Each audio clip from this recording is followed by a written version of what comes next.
And then some showery bursts further north. Otherwise, for many, Sunday's looking largely fine. And then as we go through into Monday and Tuesday, we sort of end up with a northwest-southeast split, always drier towards the southeast. Expect warm spells with the odd rude interruption. Box Boilers sponsors the weather on GB News.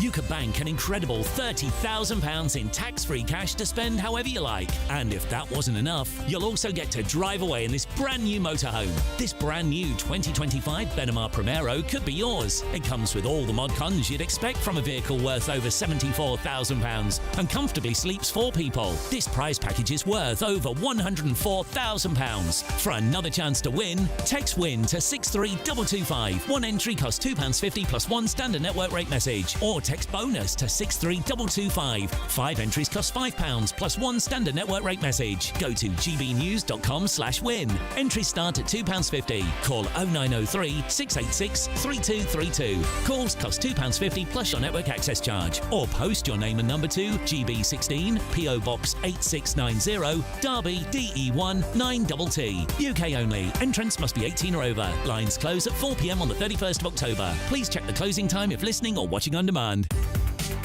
From the school run to the home run, watch a new show for all of Britain. So he can say whatever he wants. A straight talking show where all voices are heard.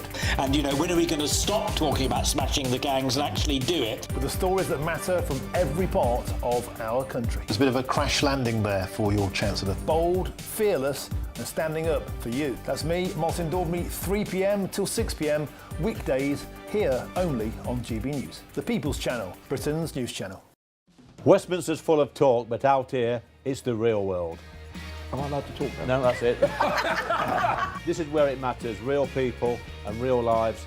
That's what politics is all about. In fact, has Trump made a good start? No. Straight answers, no spin, and just a couple of pints. How many fingers have I ever got up? About 10. So join me for Lee Anderson's Real World every Friday at 7 p.m. only on GB News. The People's Channel, Britain's news channel. You want to know what's really going on in the corridors of power? Labour don't know what to do with you half the time, and that makes you quite lethal in the chamber. Get behind the headlines with Chopper's Political Podcast. Join me, Christopher Hope, as I sit down with the great and the good of British politics. We'll see where this ruling takes us. These are the stories shaping our nation. Chopper's Political Podcast, available now on all platforms. Listen in and stay ahead. It's Patrick Christys tonight, and here we do things differently. It's explaining the absolute madness of this, doesn't it? It's explosive. I mean, this is very good. It's lively. 850. Your government sat there, Sean, and it did nothing. It's controversial. And the Middle East has been in turmoil since before I was born. It's everything you need to kickstart your evening. Everyone's had their Weetabix tonight. I love to see it. That's Patrick Christys tonight, weeknights from 9 p.m. Only on GB News, the People's Channel, Britain's news channel.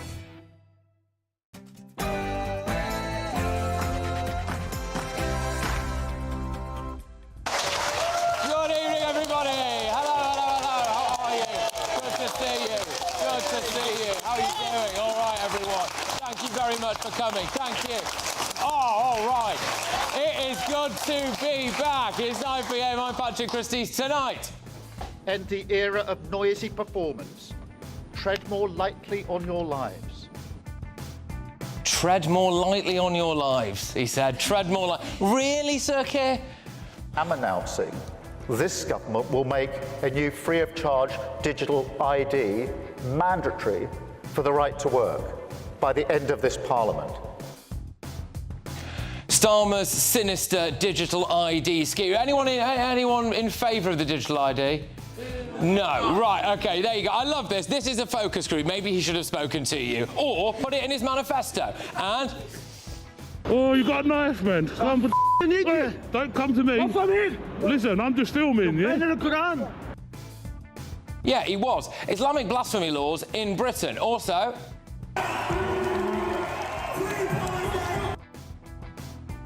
Well, a kneecap band member has been let off for basically saying that he supported Islamist terror groups, which he denies, but What, you're taking me away now? Yes, so you're under arrest, so you're going to Harrogate, unfortunately. You're taking me to Harrogate in the middle of the night over a tweet? I am, unfortunately. Yeah, police arrest a bloke in the middle of the night for saying F Hamas. Bonkers Britain. Plus...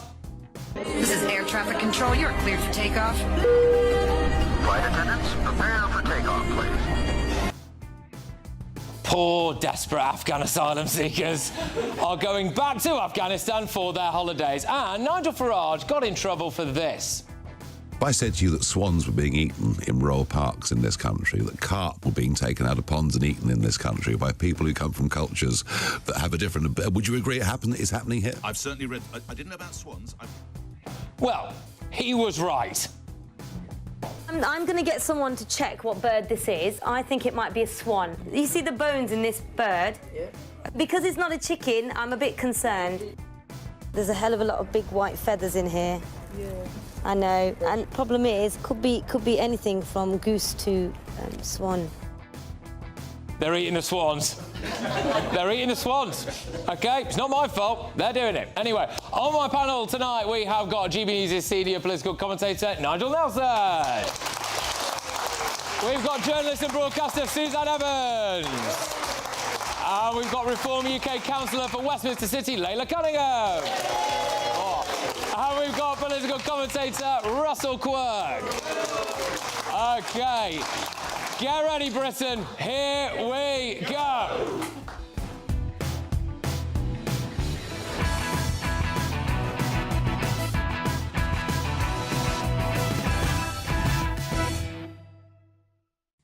Islamic blasphemy laws right here in Britain. Next.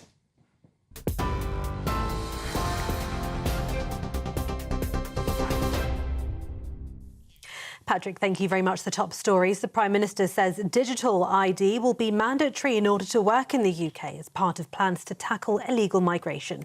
Sir Keir Starmer said the government would introduce a new ID system by 2029, saying it would make it tougher to work in the UK illegally and offer countless benefits to citizens. However, opposition parties argue the proposals would not stop people crossing the English Channel in small boats. The Tories have branded the move a desperate gimmick to stop the Channel crossings. A petition urging the government to abandon their plans has surpassed 1 million signatures. In other news today, dozens of diplomats walked out of the UN's Assembly Hall as Israel's Prime Minister took to the podium. As the session's chairman called for order, there were boos and cheers while delegates streamed out. Benjamin Netanyahu used his speech to speak directly to the hostages held in Gaza and their captors, the terror group Hamas. Netanyahu also said recognition of a Palestinian state is sheer madness. He says it's insane and we won't do it, adding that recognition by several other countries is disgraceful. Donald Trump has since spoken about a potential deal on Gaza before he boarded Marine One at the White House today. The US president saying he believes the deal will get the hostages back and added it's going to be a deal that'll end the war. Elsewhere, the man who was wrongly convicted of killing Jill Dando has today been charged with rape and indecent assault. Barry George has been charged with sexually assaulting a 14-year-old girl almost 40 years ago. The CPS said the charges relate to non-recent allegations that took place in 1987. Mr. George was convicted of the 1999 murder of Jill Dando, but the conviction was overturned on appeal. He was later unanimously acquitted by a jury after a retrial. Elsewhere today, Nigel Farage is on course to be the next Prime Minister, according to a new YouGov poll. According to the polling prediction, if there was an election held tomorrow, there would be a hung parliament, with Reform UK winning 311 of the 650 seats, just 15 short of the winning line of 326. In practice, it would be impossible for anyone other than the party leader, Mr Farage, to secure the largest number of MP backers and ultimately become Prime Minister. And finally, ex-Shadow Chancellor John McDonnell has been readmitted as a Labour MP alongside Afsana Begum after a year-long ban for voting against the government on the two-child benefit cap. They were among 7 MPs who backed an SNP motion to scrap the cap, which prevents almost all parents from claiming universal credit or child tax credit for more than 2 children. 6 of the MPs have now rejoined Labour, which has softened its stance on the cap in recent months. The 7th suspended MP, Zara Sultana, resigned from Labour just last month to set up a new party with ex-leader Jeremy Corbyn. Labour has not commented on why the MPs had the whip restored. Those are the latest GB News headlines. For now, more from me in an hour. For all the latest from GB News whilst you're on the go, get the GB News app. Scan the QR code now to download or visit gbnews.com/app.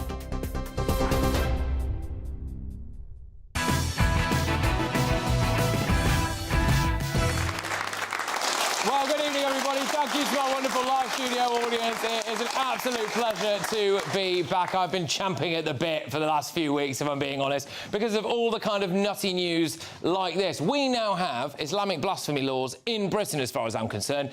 On February the 13th, this happened. Oh, you got a knife, man. Come for hey, don't come to me. What's I mean? Listen, I'm just filming, yeah? Burn the Quran. No, you shouldn't be. Listen. It's my religion. You don't burn Quran.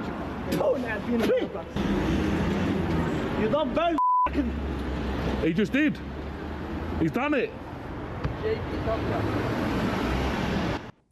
The man who burned the Quran was charged with a hate crime, found guilty and fined. The Muslim man who attacked him with a knife and shouted, "I will kill you," walked free from court. Now, he pleaded guilty. He was given a suspended sentence after arguing that he was protecting his religion, and that's the key point here. Just look at this attacker's face as he left court. And we can bring a little picture of him there. Yeah, absolutely. I'm not surprised he's smirking, are you? I mean, the message is clear in Britain now, isn't it? Offend Islam, you're in big trouble. Physically assault and threaten to kill someone who offended Islam, and you won't spend a day behind bars. Is that not two-tier justice? Now, one of the members of a band called Kneecap shouted this on stage.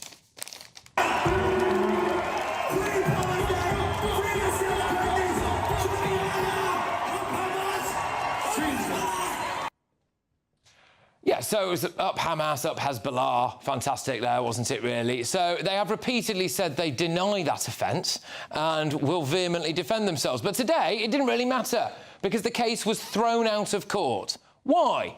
Well, the Attorney General, Lord Hermer, didn't give permission for the charges in time. Gosh, what an inconvenient mistake that is. It's the kind of mistake that almost never happens, isn't it? Remarkable that we live in a country... Well, good grief, who would have thought that would happen under Lord Hermer? So, allegations of openly supporting Islamist terror groups, charges thrown out of court. Like I said, the Kneecap band member there said, this entire process was never about me. It was never about any threat to the public. It was never about terrorism. It was about Gaza, about what happened if you dare to speak up. All right. Meanwhile, this happened yesterday. Posted something online that we believe is spreading racial hatred. Twitter, Facebook, I can't explain too much. It's just to give you the context beforehand. It'll be put to you in an interview. Because I'm pretty sure you've never been arrested before, have you? Yeah, once or twice. Once or twice, apologies. Frequent flyer. Apologies, I didn't think you were. Basically, how it works now is then, obviously, if you've got stuff you'd like to gather, obviously I'm more than willing to talk through what you're able to take with you. What, you're taking me away now? Yes, so you're under arrest, so you're going to Harrogate, unfortunately. You're taking me to Harrogate in the middle of the night over a tweet? I am, unfortunately. Yeah, we would have heard that because it was playing there, but there's a ripple of laughter there, isn't it? Because it just seems so ridiculous. It's just absolutely nuts. But police turned up at a man's door in the middle of the night and arrested him in front of his family for sharing a social media post, which they say was intended to stir up racial hatred. North Yorkshire Police are following receipt of a report. A man was arrested yesterday on suspicion of publishing or distributing written material intended to stir up racial hatred. He's been released on bail whilst inquiries continue. So his post apparently said this: F Palestine, F Hamas, F Islam, want to protest, why don't you F off to a Muslim country and protest? All right, OK, bit offensive, I get that. But, well, it might be a criminal offence, possibly because, well, it offended some Muslim people, didn't it? I'm not really sure who else that would have offended. But if you watch this clip...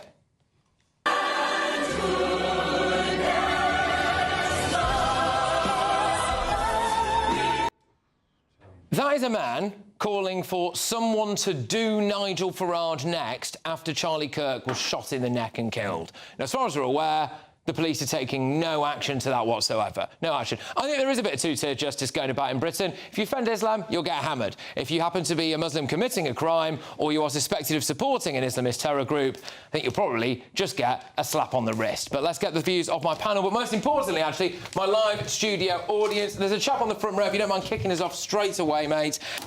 Would you like to give us your views on all of this? Go on, what would you say? It's bonkers. The whole lot's absolutely crazy. I just think, how can you have like a kneecap?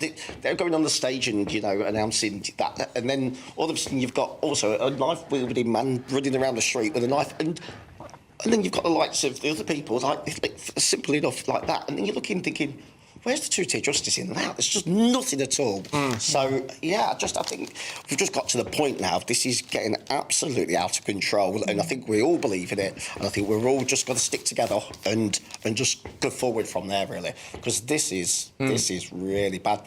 We've got ourselves in such a state of shock now, and I think the people with the flags flying around and everything else, and that's why. There's no other reason, and we can clearly see that, and if Keir Starmer cannot see this, I think he needs to go out and actually go for a drive around. You think the reason why a lot of people are now putting up the flags of our country is because of stuff we're seeing like this? Yes, 100%. That's why. There's no other reason for it. There's no other reason. So we're going out there with the people who are putting the flags up for the simple fact we're showing defiance of what's going on. We need to get there because it's not in a good way. All right. Do people tend to agree with that guy's point of view? All right. Okay. There we go. Susanna, I'll start with you. I'll start with you on this. I mean, where to start? Gosh. So I mean, we've got the kneecap situation. There, the Attorney General deciding, or seemingly not pressing the right button in time. On purpose? Could it possibly be? You know, this gentleman's absolutely right. Decent people in this country have had enough. We've absolutely had enough now. No, for me, and I think most of us now, the case of Lucy Connolly is the benchmark, really. So there was she, a white Christian woman who lost her temper, just like this guy who attacked the guy who was burning a Quran, so the judge said. She lost her temper. She said something stupid. She pleaded guilty. She got a 31-month prison sentence. Yet he, who lost his temper, a Muslim man who attacked somebody physically with a knife, got away with a suspended sentence and didn't go to jail. I mean, it is disgusting. Frankly, the judiciary disgusts me right now. And I've always had huge respect for our legal system, for our judges. Not anymore, nor the police. Yeah. Well, we've replaced justice with appeasement. And what it tells you there is if you invoke religion, particularly Islam, you can pick up a knife, you can try and attack one, tell them you're going to kill them, and you get away with it. And what does that do? That just encourages more violence. And it is a two-tier system because, frankly, what he should have been charged with was threats to kill, which is an immediate custodial sentence, aggravated assault with a knife, which massively aggravates the sentencing, and those are all immediate custodial sentences, just a possession of a knife, and he didn't get that. And the moment that we give one group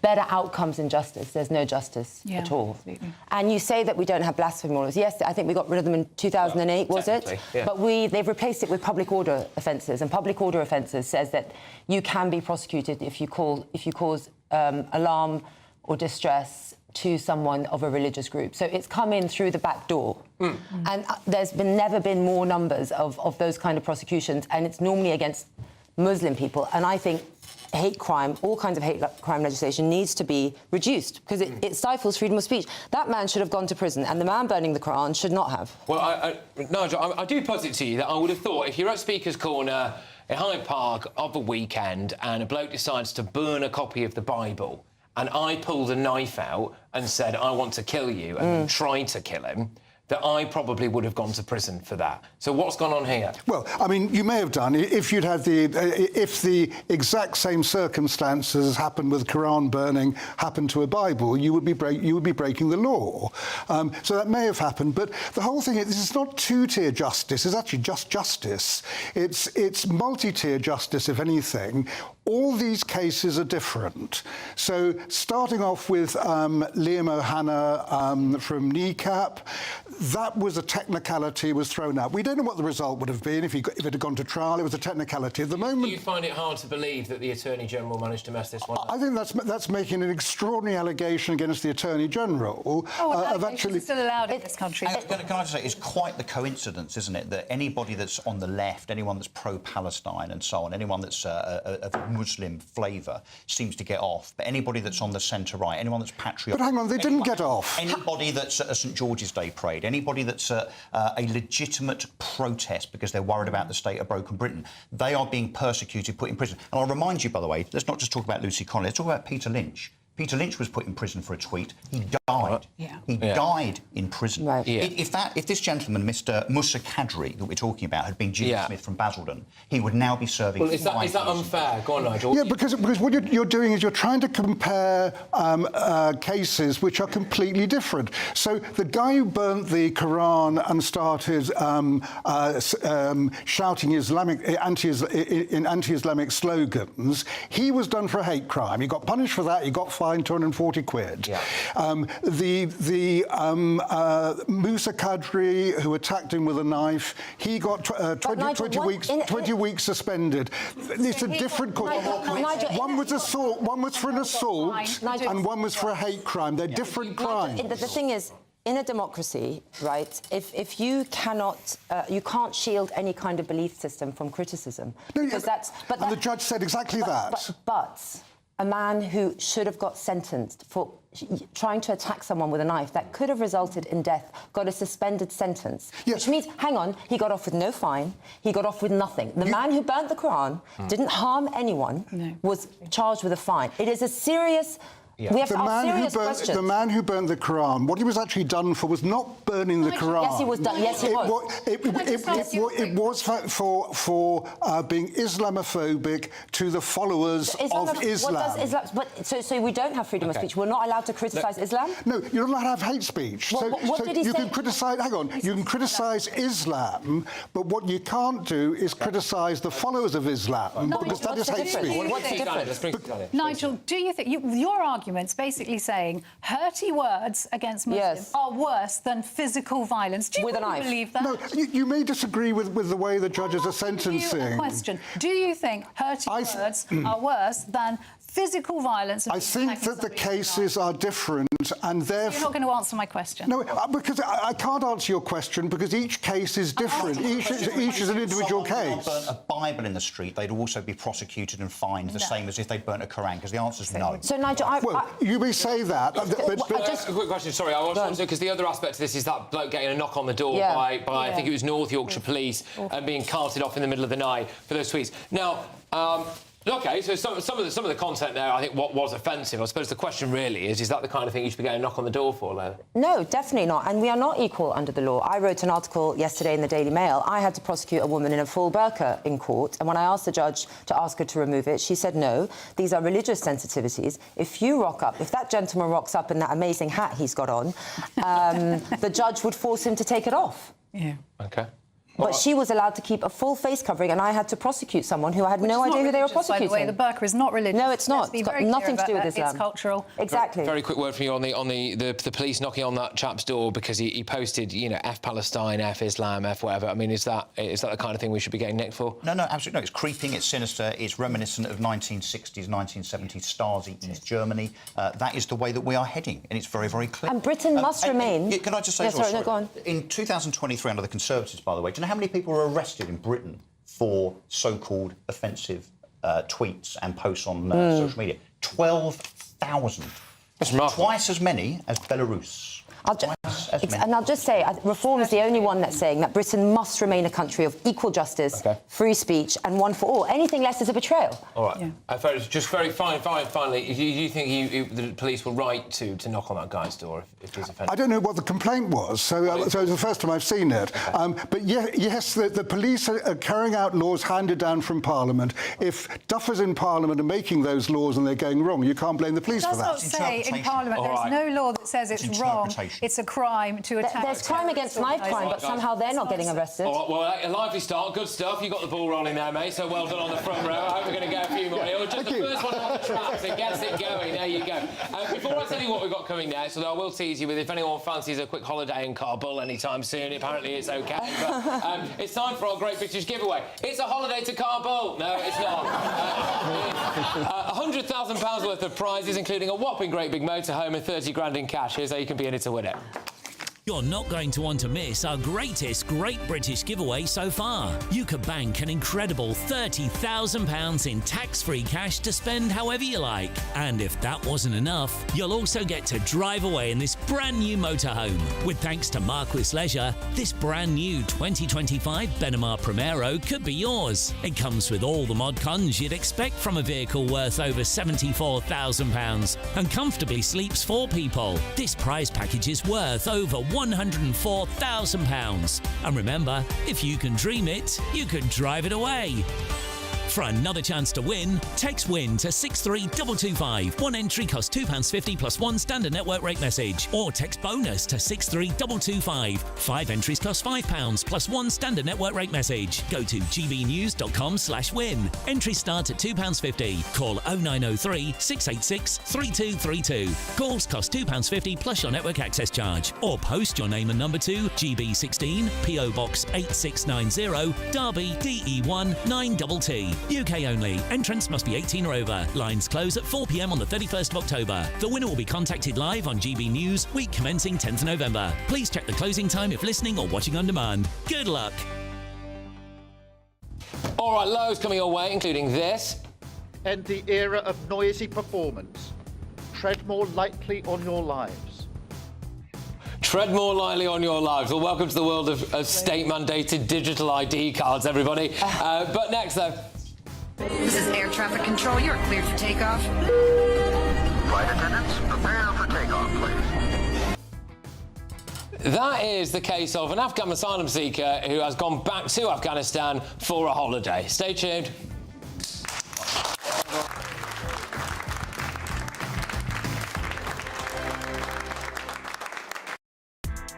Join me, Nana Akweer, for an informative, interactive news programme with a difference. It's fun. No, he didn't say that, though. I'm so surprised. I think there's an element of truth to that. Join me from 3 p.m. every weekend, only on GB News, Britain's news channel. From the school run to the home run, watch a new show for all of Britain. So he can say whatever he wants. A straight-talking show where all voices are heard. And, you know, when are we going to stop talking about smashing the gangs and actually do it? With the stories that matter from every part of our country. There's a bit of a crash landing there for your Chancellor. Bold, fearless and standing up for you. That's me, Martin Daubney, 3 p.m. till 6 p.m, weekdays, here only on GB News. The People's Channel, Britain's news channel. Westminster's full of talk, but out here, it's the real world. Am I allowed to talk now? No, that's it. This is where it matters, real people and real lives. That's what politics is all about. The fact is Trump made a good start. No. Straight answers, no spin, and just a couple of pints. How many fingers have I got up? About 10. So join me for Lee Anderson's Real World every Friday at 7 p.m, only on GB News. The People's Channel, Britain's news channel.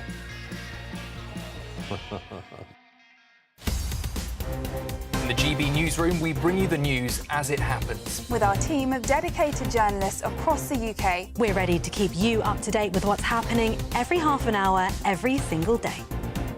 Bulletins here on GB News. The People's Channel, Britain's news channel. Decisions made in Washington aren't just shaping America, they're shaping Britain too. From migration to global security, from crime to health. Whatever happens in the White House today will be felt in your town or city tomorrow. That's why The Late Show is live from Washington, DC. Cutting through the politics to show you what it all means for Britain. The Late Show live every night at midnight. Only on GB News, Britain's news channel. Hi, I'm Michelle Dewberry, and my show is your opportunity to cut through all the noise and dive in headfirst to some robust debates. Ideas clash. Situation, Because you're deliberately avoiding my point. Nothing's held back. And if you think this is the end of it, wait for more. And we do not shy away from the difficult stuff. Sometimes I want to shake people and say, if only you understood. So join me on Jubes & Co. weeknights at 6 p.m, only on GB News, Britain's news channel. At GB News, we love to hear from you, our loyal community. So drop us a line at gbnews.com/yoursay. There you can talk to each other and also to the presenters live on air. gbnews.com/yoursay, because GB News is your channel, Britain's news channel.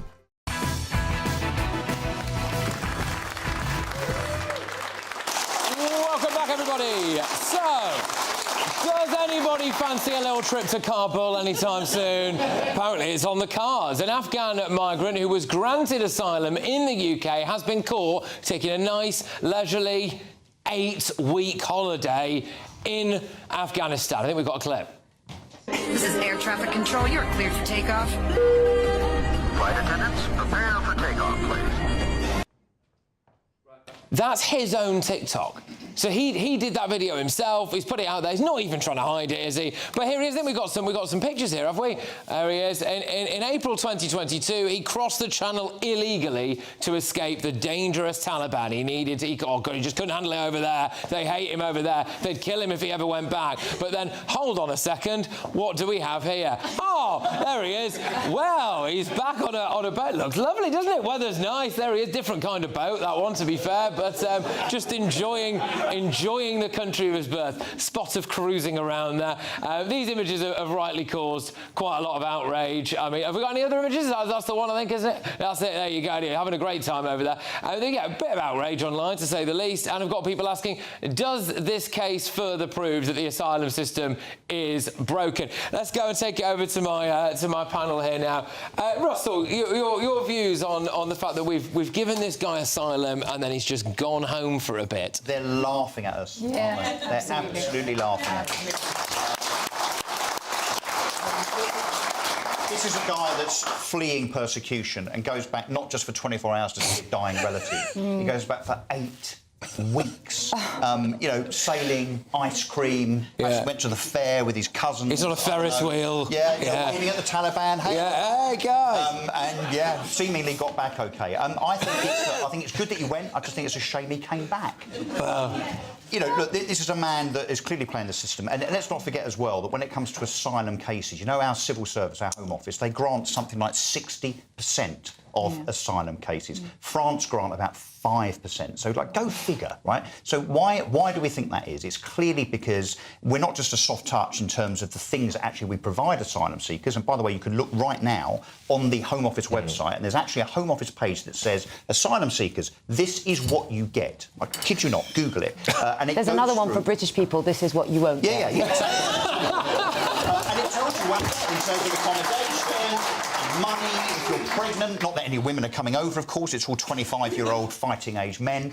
Look, it's a complete and utter sham, isn't it? No wonder Nigel Farage and Zia Youssef announced what they did at the beginning of this week in terms of stopping this racket, stopping people coming over, and certainly stopping people coming over that are just going to ponce off the system like 1.3 million foreign people do. All right. There's more content. I mean, they already caused massive controversy when it turned out, we'd basically secretly been flying in a load of people from Afghanistan, didn't it? And then now it turns out that some of them are going back for their holidays. What needs to happen here? Well, number one, it really shows that when smugglers see this, they go, actually, the government doesn't even care if your claim is false or true. They don't really care. They'll let you in because it's not an asylum system we're running a reward scheme.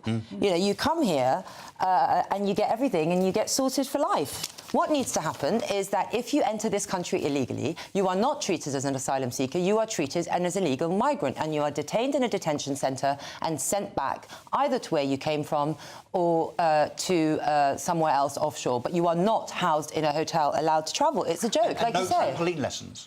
No. Well, driving lessons. I saw someone go... Do they get trampoline lessons? Well, certain county councils have been giving them trampoline lessons. I heard it's very good for your knees. One spent £45,000 on McDonald's in a particular period of time for asylum seekers. Grief. Seriously. Even back in the day when I used to have crushing hangovers most mornings, I wasn't eating that much Mackey's. But Suzanne, your view, should it be a straightforward case of if we grant you asylum and then you go home for a holiday, Come back, shut that border to you, shut it down. You're not allowed back in because you're claim is clearly false. As, of course, I think is pretty much every person that comes across one of those boats. You know, every single one of them is a criminal, in my view, by the very nature of the fact they paid a people smuggler thousands of pounds to get here, and they know what they're doing is wrong and illegal. And if you leave the country, then you are completely taking the mickey out of the system. And, yeah, it should be flagged up, their passport. Suzanne, that is the system. So, well, it is really, isn't, because he's gone back, hasn't he? Well, he can come back in, but he'll soon be deported back to Afghanistan. Let's see. But will it? Because the press found him out, not the Home Office. The press. But will he, though? And he came back into the country. How? How was he allowed back in? Shouldn't have been allowed. An asylum seeker is allowed to travel. He's not an asylum seeker. He's an illegal migrant because he came here illegally. Well, he's actually got refugee status. He's allowed to travel to any country apart from his own. So he's already broken the rules by travelling back to his own country. No, he's broken the rules by lying to get here in the first place. He's proved that he doesn't need the protection of Britain. The Home Secretary now will be perfectly within her rights and probably will send him straight back. And how many appeals will there be? How many lawyers will get on the case? Susanna, you'll be prevented. I wanted to address the question you said. These people coming on boats, they're not victims, they're accomplices. They've paid someone to come here. Why are they not giving us information? Why are we giving them benefits and a hotel? Well, I need to know exactly who I'm sorry, a four-star hotel is a benefit, in my opinion. Okay, well, a £600 taxi ride to a consultant is pretty a benefit I like. £9 a week is what you get. Well, they get everything else. They live for free. What do they need money for? Well, Nigel, that's more than I get from the state. Yeah. Hey, you know. But why are they not telling us who's smuggling them in? Why are they not giving us information? They're getting everything for free. Well, let's get a quick feel for the room. Put your hand up or make some kind of noise if you think that this bloke or anyone who goes home to their country where they've quotes unquote fled from should have their asylum claim rejected. Yeah. Does anyone not? I am intrigued to know if anyone takes a different view. Is there anyone who thinks that no? Right, OK, fair enough. All right, there's a gentleman here who wants to make a quick point. Is that right? Are you making a quick point on this, sir? Has anyone got the microphone? Yeah. You've just said most of what I was going to say already. It was about the same topic. I mean, obviously, asylum seekers and migrants are a big problem everywhere, not just in the UK. A big problem back home in Ireland as well. They've caused a lot of problems there. So it just shows that it's ever present, and it's a problem that needs to be tackled not just in the UK but all over Europe, and done in a way where everybody is on board with the same rules and regulations. And obviously, if people are going back to Afghanistan, the whole system must be completely crackers if they can get away with that. And the problem is it's symptomatic of a bigger point, I think. I'll put this to you, Russell, before we go, which I don't think it's just Afghanistan. This guy's been stupid enough to put it on his own social media. But if you just didn't do that, we'd never know. But it's not just Afghanistan. I've seen similar TikTok videos of people from Somalia openly joking about it. I mean, I would have thought that there's pretty much every country. I mean, Syria, we know it's been happening, for example, with Syrians, etc. I appreciate the situation has changed slightly in Syria since, but yeah, it is happening regularly, I think. No, it is, and it just shows that those that come here, and we shouldn't call them asylum seekers, they are illegal, but they're also just economic migrants. They fancy a bit of what we've got. So us hard-working taxpayers that pay £1 trillion a year into the system, they fancy a bit of that, and that's what it's about. Well, I'm sorry, but we are not the cash cow for the rest of the world. But just one more point. We're talking here about Afghanistan and Syria, places that are war-torn. Up until recently, the top 3 countries in terms of asylum seekers coming here, places like Albania and India and Vietnam that are not war-torn, yet still our civil servants allow them to come here and have... I mean, I thought the biggest joke whilst I was off, one of the stories that really got me going was the fact that we sent, as part of this one-in, one-out scheme, we sent an Indian man back to France so they could deport him to India, and then in his place we took a family of 3. And I was like, oh, come on! Anyway. Right, OK, a Home Office spokesperson said, sorry, we're going to ask me about a Home Office spokesperson said, whilst we do not comment on individual cases where there is evidence of someone holding protected status, returning to their country of origin, it will trigger a review of their status. Foreign Office. A review. We'll have a review. Can I just say, once you call them migrants, you effectively decriminalise them entering the country illegally. And I think it's very important to keep calling them illegal migrants because it is a crime. They are a criminal as soon as they land on our shore. They're only illegal if their asylum claim fails. No, they're illegal once they land on our shores illegally. They're not. Yes, they are. No, they're not. Yes, they are, because the hackers, they come illegally. As soon as they land, they say the word asylum. There's and nothing illegal about crossing the channel. There is something illegal about entering a country without invitation. I've been looking on your own on that. I've been looking for something to do when now I'm back. I've been to Calais a couple of times. Maybe I could test out the theory about whether or not it is illegal to get on a boat yourself and go on a country. Yeah, we'll see. It won't be Patrick Christys tonight any longer, will it? I'll be Patrick Christys behind bars. But anyway, at GB News, we love to know what you hear. So every day we are doing our poll of the day, and it's a very personal one, this, because it's what we're talking about at 10 p.m. Are digital IDs an attack on our freedom? You can scan a QR code that's on your screen now. Go and vote in that poll and go to gbnews.com/poll. Right, loads more coming your way when we come back, including a bit of this. This is the death penalty for somebody that kills people in Washington, D.C. I think it's capital. It's a very interesting capital punishment, capital city. Right? It's capital. I mean, Trump's got more death penalty in America. Is it time that we had a death penalty for certain crimes in this country? But coming up next, it looks as though there's a little bit of racism going on with our legal profession. I'm going to reveal all shortly. Stay tuned.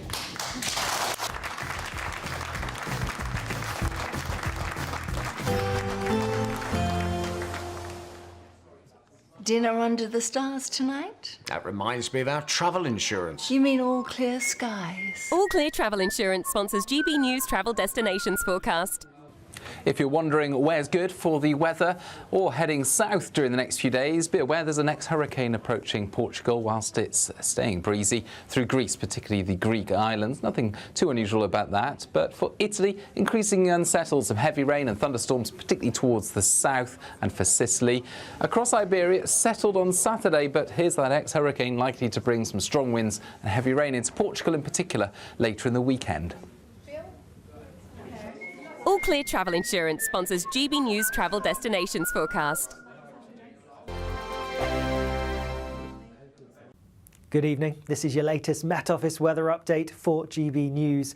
After a largely fine, often sunny week, things are going to take a bit of a change weather-wise as we go into the weekend, because there's a front out in the west, and this is going to bring some heavy and at times persistent rain, particularly to western, northwestern parts through tonight and more so into tomorrow. But before that arrives, a lot of dry weather to end the day and through much of the night, and actually a lot of the clouds going to break up, particularly across eastern parts of England. And here with clear skies, temperatures taking a bit of a drop, a bit chilly first thing tomorrow morning, and watch out for some pockets of mist and fog.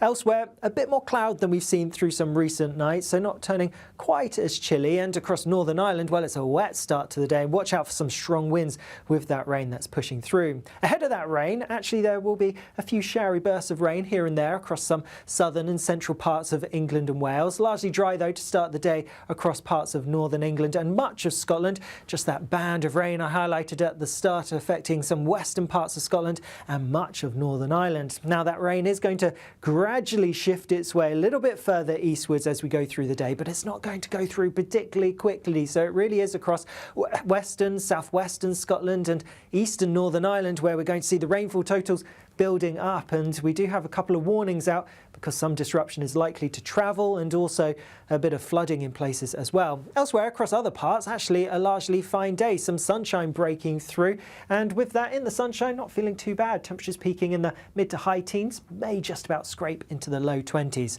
That front does eventually push through as we go through later and into Sunday, not bringing a huge amount of rain in the south, but a bit of cloud, a bit of rain lingering in the southeast through Sunday, and then some showery bursts further north. Otherwise, for many, Sunday's looking largely fine. And then as we go through into Monday and Tuesday, we sort of end up with a northwest-southeast split, always drier towards the southeast.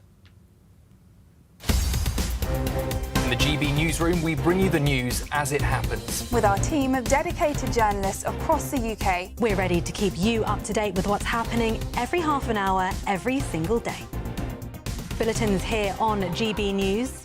The People's Channel. Britain's news channel.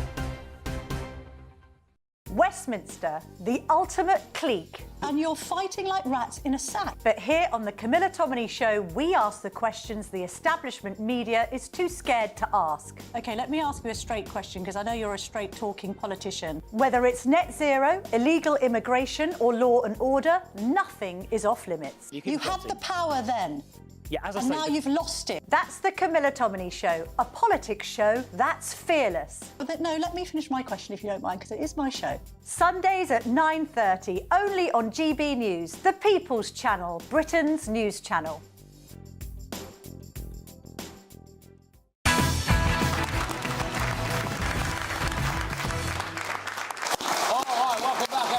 So this story caught my eye yesterday. The Bar Council is now offering aspiring black barristers 6-week internships. So the programme gives students the opportunity to gain hands-on experience and encourages more diversity within the legal profession. However, the scheme has caused a bit of controversy online, as seen as, in some cases, a bit divisive, potentially a bit racist, a bit discriminatory against other people, placing heavy criticism on the institution that is supposed to defend the laws of equality. So it opens up a conversation, I think, doesn't it, about positive discrimination, affirmative action, whatever you're supposed to call it now. Is it right? Do we need it? What do we think? There's a gentleman here, I think, who would like to make a point. No, it's Bill, is it? Good lad. Yeah, what would you like to say? Hold that microphone next to your mouth, mate. Yeah, good. I congratulate GB News on being the top news reporting channel. Thank you very much. Good, thank you, mate. Your competitors are trying to copy your format. I've noticed that, so watch out for that. OK, all right. Now, secondly, I want to ask the panel and the audience to understand that 50% of what I'm going to say is not offensive, OK? All right, you've got me on the edge of my seat here, mate, so go on. Yeah. So the fun part I want to say about my question is there's a phobia drifting around at the moment. You know, we've got Islamophobia, homophobia. Yeah. But this is a virus phobia floating around. It's a truth virus. All right. This virus stops you from telling the truth. OK. I think it affects a lot of our politicians. OK. And I hope it's not affecting the panel. Oh, I hope not. I hope not. Nigel, a little bit, but he'll get over it. He's on antibiotics. Yeah. And the other question, follow-up of that is, do you think that Keir Starmer has got a phobia about coming onto GB News? Because he won't come on here. Well, he's either got a phobia or either he has nightmares about coming on here. Well, possibly. I like the way, by the way, he's just decided, no, I'm talking about this. You've got to screw whatever the topic was. He's having his moment. I appreciate it. Maybe he does have a slight phobia, although we'll have to wait and see anyway. He occasionally pops up with something, but very, very rarely. Thank you very much, though, Matt. I appreciate that question and that point. I hope you don't mind, Bill, I am going to keep it a little bit on topic. Where do we stand on this idea of positive discrimination? Do we need it? Absolutely not. Imagine if this scheme was for 10,000 white boys or girls, the outrage it would be. Justice and the bar should be equal for all. But what it's actually telling young people that it's not equal for all. It depends what colour you are. And that's indefensible. And imagine growing up white and poor in this country and being told, actually, you can't apply because you're not the right colour. That's exactly what's going on. And I've said this before, only 16% of white working-class boys go to university, over 50 to 60 of black or Asian boys do. But you can't champion them because somehow that's called racist.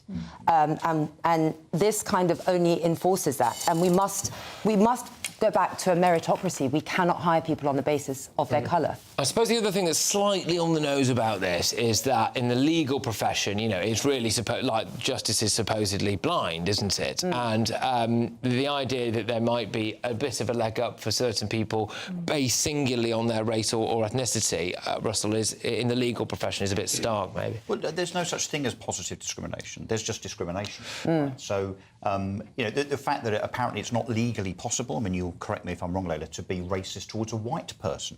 I mean, that's not true. No, I think it is. But how many people are prosecuted for being racist towards white people? Not many. Not many.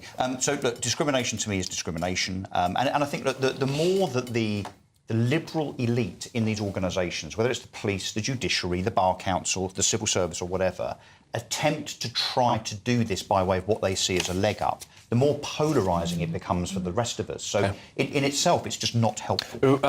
Nigel, there is the argument potentially that we need this. I mean, I don't know exactly what the stats are, but maybe there is a shortage of people. There is, and there isn't a shortage of barristers who are black and ethnic minority. They more or less represent what they are in the population. Where there's a problem is when you get to senior levels. You've got 29 King's councillors who are black compared to 2,000 who are white. So the idea of doing something like this is, yes, it's a recruitment drive. It's trying to get the best and the brightest out of those people. But it might. Racist? It's not racist. You're looking for... You want the legal profession to reflect the country as much as possible. Why? Why does it have to reflect the country? Should be merit. I don't really mind about whether it reflects the country or not. I want just good barristers who are... But this is about merit, isn't it? If you can actually get a load of black interns in who want to be barristers, out of those people, you will get the best. Nigel, this says to me that the bar is actively discriminating against black people entering the profession. Is that what you're saying? No, I'm not saying that. Well, then why do black children need more preferential treatment than anyone else if they are not being discriminated against? Because somewhere along the line, they're not getting to the senior positions within the bar. Nigel, what is it that's preventing black and Asian barristers then? I don't know. I don't know. And the whole point is, if you've got schemes like this going, you'll get more people coming in. Very quick, so massively over. Would you like to make a quick point on this, sir, at the back, and then we'll have to move on? Go on. Yeah. Yeah. Basically, on the way in today, I saw on X that Sadiq Khan, he tweeted saying about a woman being chased down the road, racist things like that. Yes, he put out a tweet about racism. Yeah.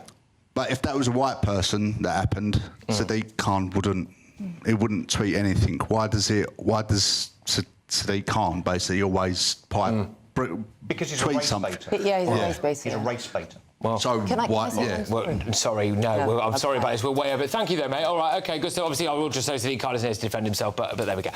We have also contacted the Bar Council. We're awaiting a response. Might be waiting a long time. But anyway, coming up, well, we are going to be looking at Reform UK. We'll skip this just because I want to get to the break quickly, so we've got enough time. They are ahead in the polls, and it looks like they're on course to win the next general election. Do we think they can stay the course? Stay tuned.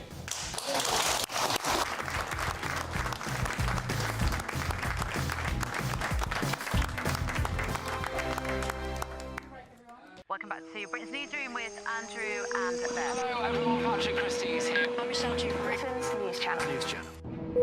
Access the stories that matter to you. Take the GB News family with you on any device. And as long as you have an internet connection. Tune in to GB News, anywhere on the planet or beyond. GB News, the People's Channel, Britain's News Channel. From the school run to the home run, watch a new show for all of Britain. So he can say whatever he wants. A straight-talking show where all voices are heard. And, you know, when are we going to stop talking about smashing the gangs and actually do it? With the stories that matter from every part of our country. There's a bit of a crash landing there for your Chancellor. Bold, fearless and standing up for you. That's me, Martin Daubney, 3 p.m. till 6 p.m, weekdays, here only on GB News. The People's Channel, Britain's news channel. Westminster's full of talk, but out here, it's the real world. Am I allowed to talk No, now? that's it. This is where it matters, real people and real lives. That's what politics is all about. In fact, has Trump made a good start? No. Straight answers, no spin, and just a couple of pints. How many fingers have I ever got up? About 10. So join me for Lee Anderson's Real World every Friday at 7 p.m, only on GB News. The People's Channel, Britain's news channel. You want to know what's really going on in the corridors of power? Labour don't know what to do with you half the time, and that makes you quite lethal in the chamber. Get behind the headlines with Chopper's Political Podcast. Join me, Christopher Hope, as I sit down with the great and the good of British politics. We'll see where this ruling takes us. These are the stories shaping our nation. Chopper's Political Podcast, available now on all platforms. Listen in and stay ahead. Decisions made in Washington aren't just shaping America, they're shaping Britain too. From migration to to global security, from crime to health. Whatever happens in the White House today will be felt in your town or city tomorrow. That's why The Late Show is live from Washington, D.C. Cutting through the politics to show you what it all means for Britain. The Late Show live every night at midnight. Only on GB News, Britain's news channel. Hi, I'm Michelle Dewberry, and my show is your opportunity to cut through all the noise and dive in headfirst to some robust debates. Ideas clash. Situation, No, isn't it? no, Because the failure is... You're deliberately avoiding my point. Nothing's held back. And if you think this is the end of it, wait for more. And we do not shy away from the difficult stuff. Sometimes I want to shake people and say, if only you understood. So join me on Jubes & Co. weeknights at 6 p.m, only on GB News, Britain's news channel.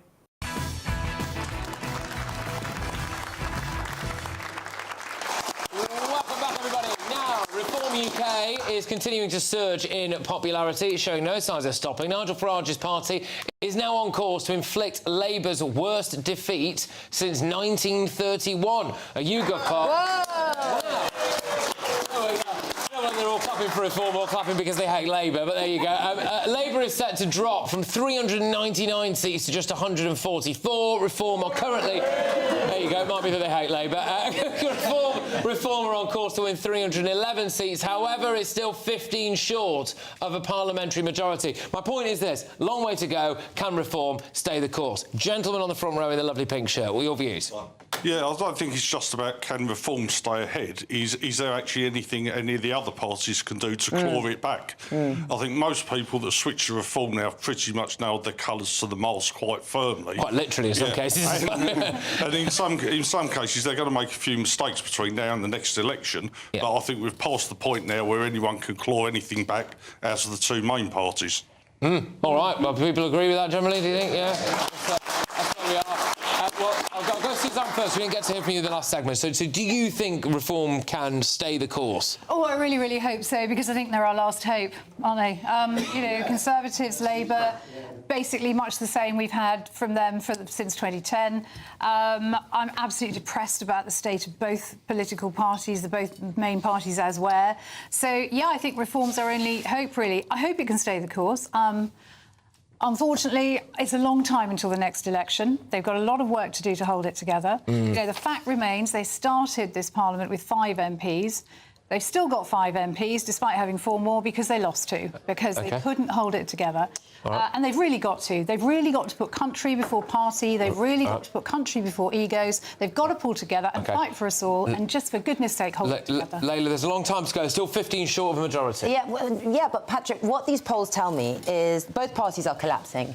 And the country doesn't belong to Labour and Conservatives anymore. It belongs to the people.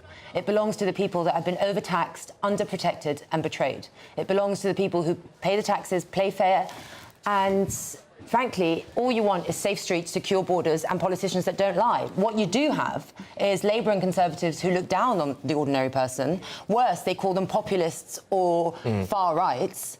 And it doesn't belong to the Westminster bubble anymore. The establishment have had their go at running the country. That's over now. It belongs to the people. Nigel, yes, Nigel. Do you think the other Nigel will blow it? It's not a question of blowing it. It's a question of having so many years to go before a general election. Come general election, the situation is going to be completely different. People will be more concerned about their finances, the NHS, transport, education. And when it comes to voting, do you really want to go for 300 MPs with no experience of Parliament and none of government? Yes. Okay. So, in my view, Patrick, in my view, the Reform lead in the polls will increase. And the reason is that the fundamentals, I mean, talking about what Layla's just mentioned around the people, the fundamentals around net zero, immigration, crime and the economy are going to get worse under Labour. And, frankly, the Conservatives offer no solution. All right. Well, look, still to come, it's that big sorry, sir, at the back. We've run out of time. But still to come, Starmer's sinister Stasi-like digital ID scheme. We're going to be talking about that as well, aren't we? And they're eating the swans. I'm telling you, they're eating the...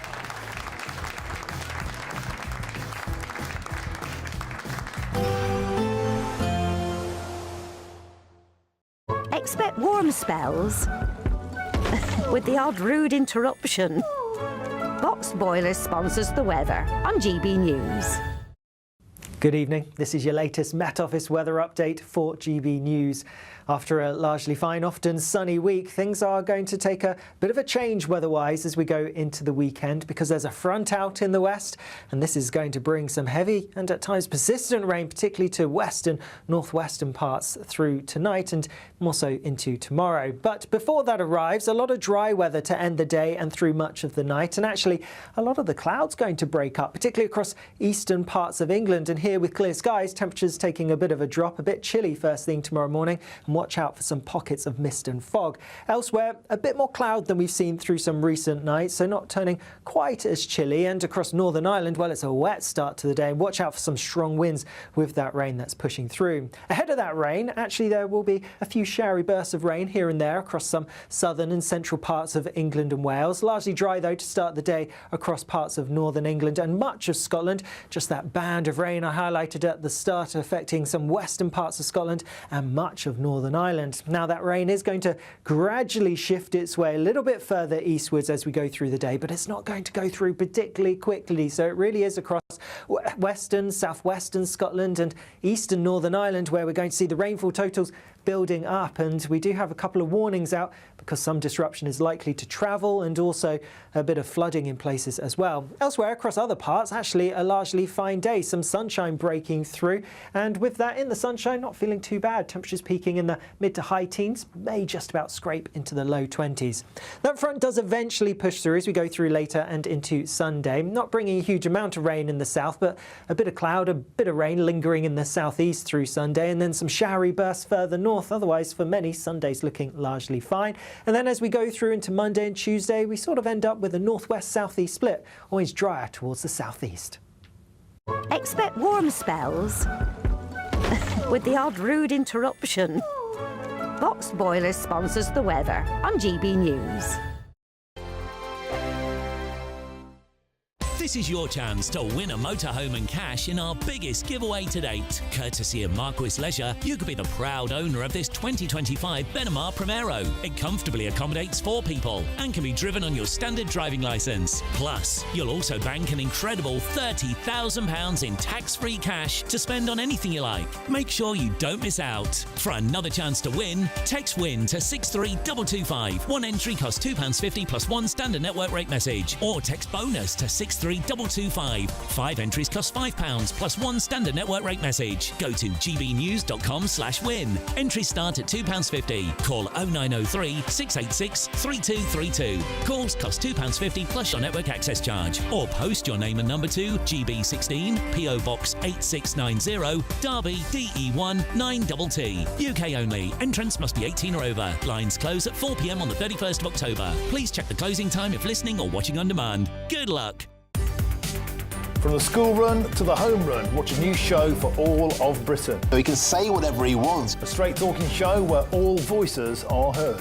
And, you know, when are we going to stop talking about smashing the gangs and actually do it? With the stories that matter from every part of our country. There's a bit of a crash landing there for your Chancellor. Bold, fearless and standing up for you. That's me, Martin Daubney, 3 p.m. till 6 p.m, weekdays, here only on GB News. The People's Channel, Britain's news channel.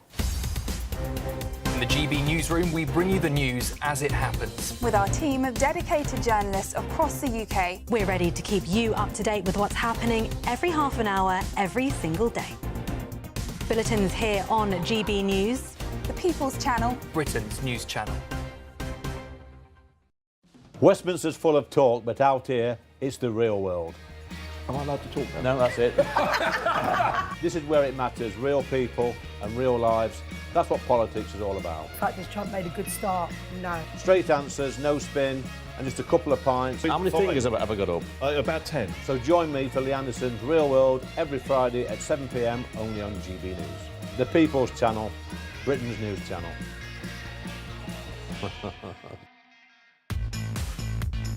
5 hosts, 5 opinions, 5 fearless debates, 5 unfiltered takes on the day's news. 5 reasons not to be anywhere else on Saturday night.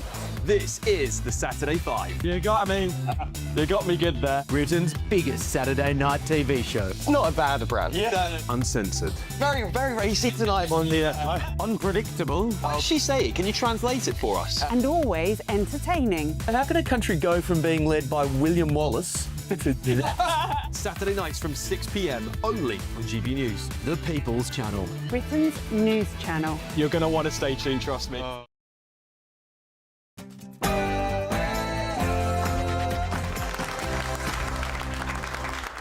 right, we're back again. Evening, everybody. Yes, hello.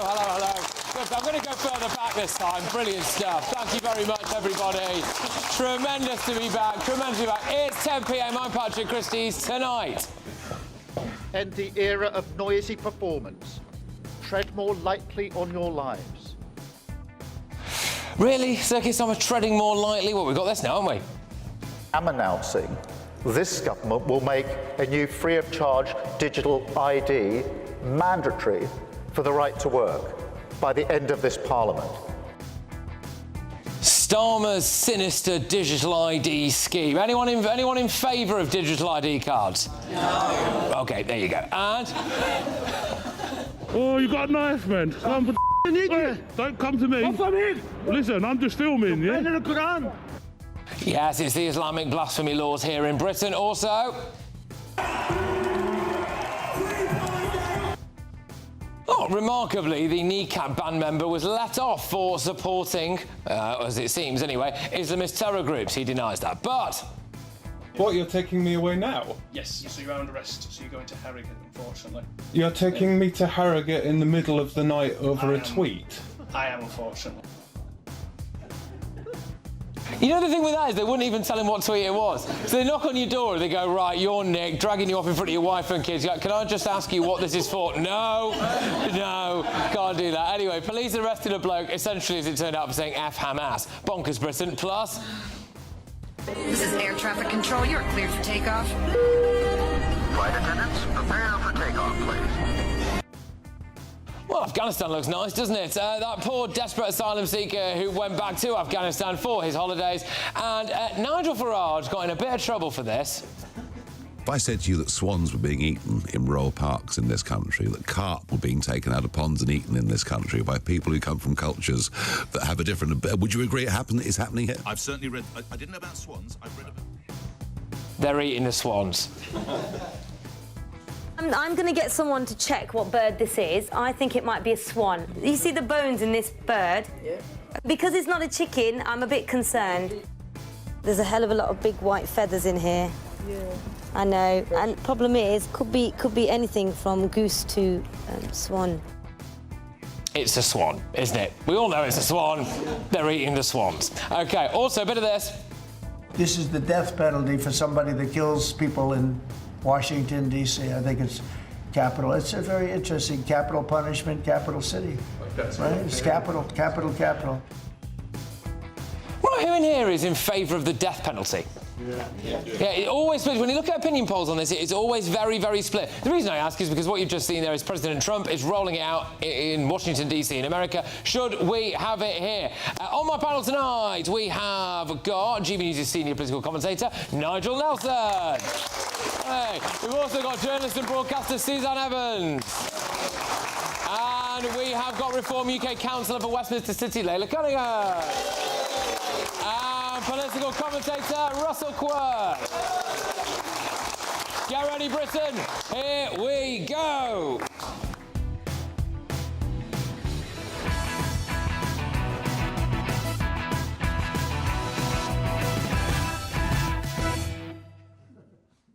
Sir Keir Starmer wants to control your life. Next.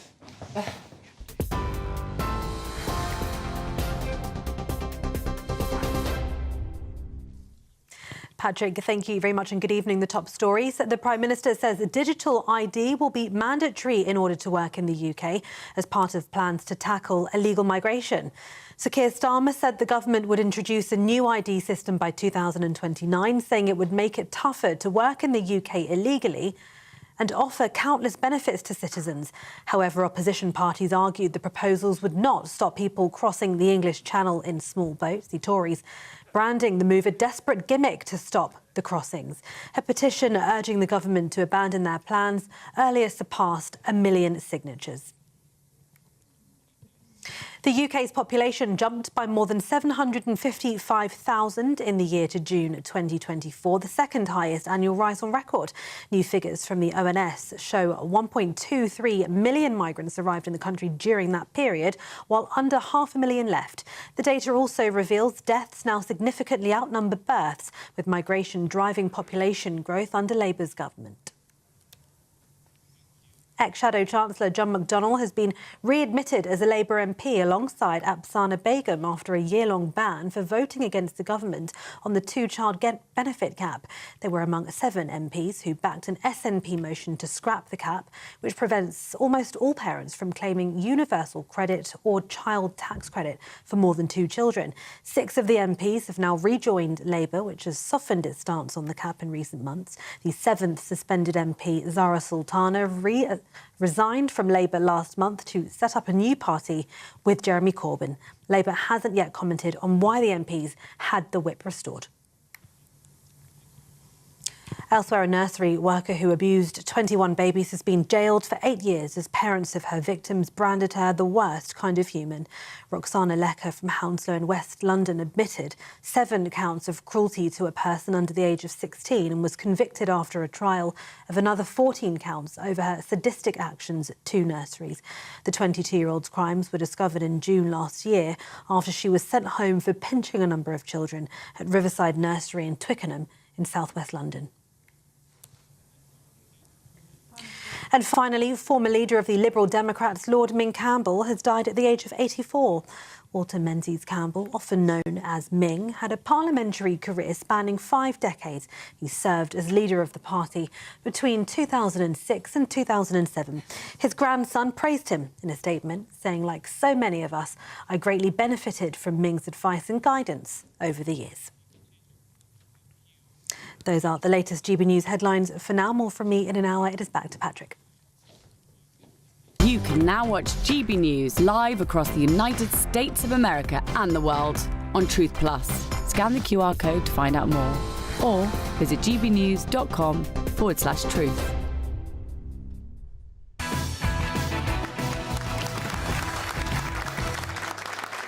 Well, good evening and thank you to our wonderful live studio audience. This, I think, is the big story of the day.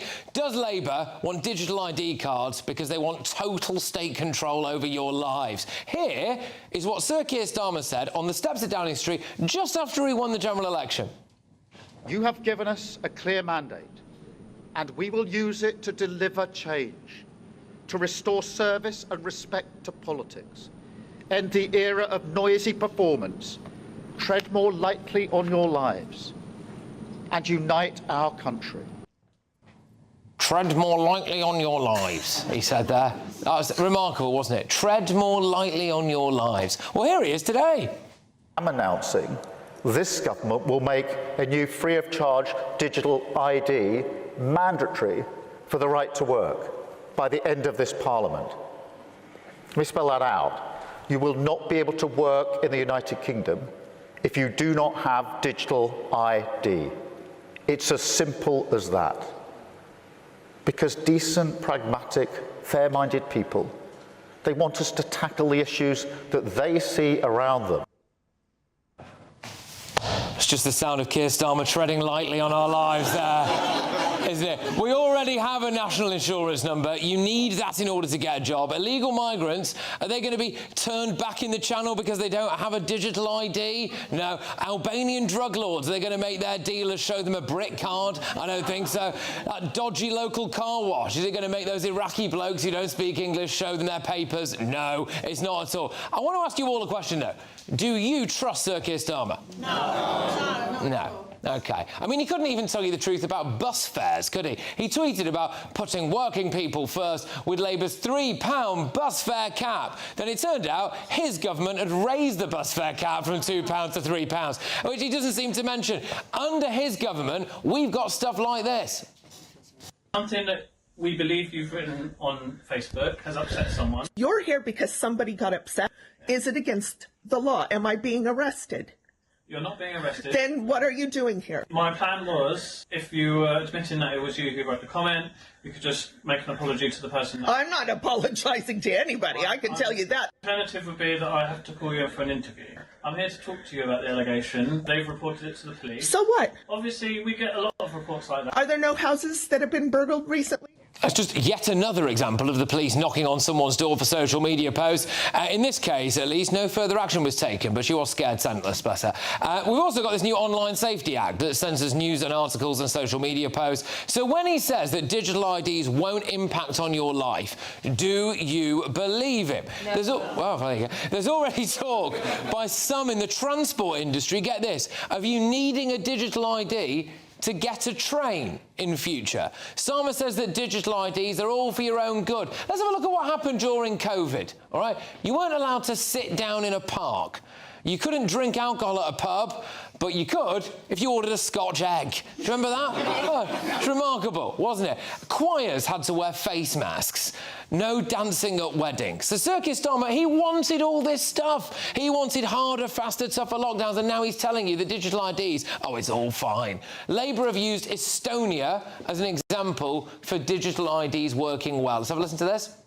Lots of other countries use government digital ID. Australia or Denmark or Estonia, other places in Europe, as it means that we can hone in on those dodgy employers employing people illegally much more effectively, so that for the rest of us that get up every morning and go to work legally, we know that we're all doing the right thing and the system works well.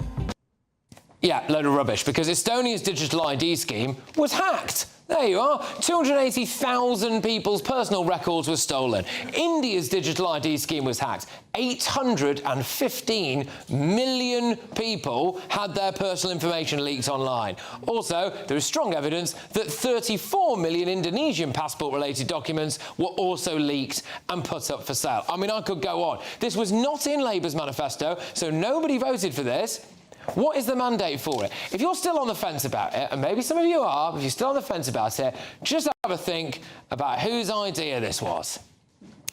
It was Tony Blair. Yeah, there we go. Mr. Iraq War, you know? Yeah, Mr. Deals with the IRA. Fantastic. Do you trust Tony Blair? Anyone? No, right, OK. Sir Keir Starmer was against people having to show IDs in order to vote at the general election. He did not want IDs to vote at the election. He thought it was un-British. And now he's in favour of this. They've lost control of who is in the country, and now we all have to suffer. People who say this will be fine, it won't morph into something else. Let me just give you a quick example. Income tax was brought in temporarily in 1799 to help fund the Napoleonic War. It's still here today, isn't it? So this isn't going anywhere, and it paved the way for loads more taxes. Digital IDs, I think, are sinister. The last thing I want is to give Sir Keir Starmer's government any more control whatsoever. Let's get the views of the panel. Let's get the views of the audience. Chap on the front row straight away. Strong contender for further travelled, having come from Cornwall, by the way. What would you like to say on digital IDs, Matt? Good evening, panel. Good evening, Patrick. Well done. To you and Emily. Oh, congratulations. Thank you, mate. I'm 40 years old now, and all through my life I've had several jobs, and every job that I've had to prove my right to work in the UK. I've had to prove who I am, and that's not just with work, but in many professional departments. Even with the NHS, you know, you have to go and prove who you are to sign up with a doctor's surgery, for example, and so on. So what's the point, really? I mean, immigration. Immigrants can get a job, they go through the back door, they can work for Deliveroo, Just Eat. How's this going to stop that from happening? What's the point of digital IDs? I don't think. Lady, your views? I mean, it's not border control, it's people control.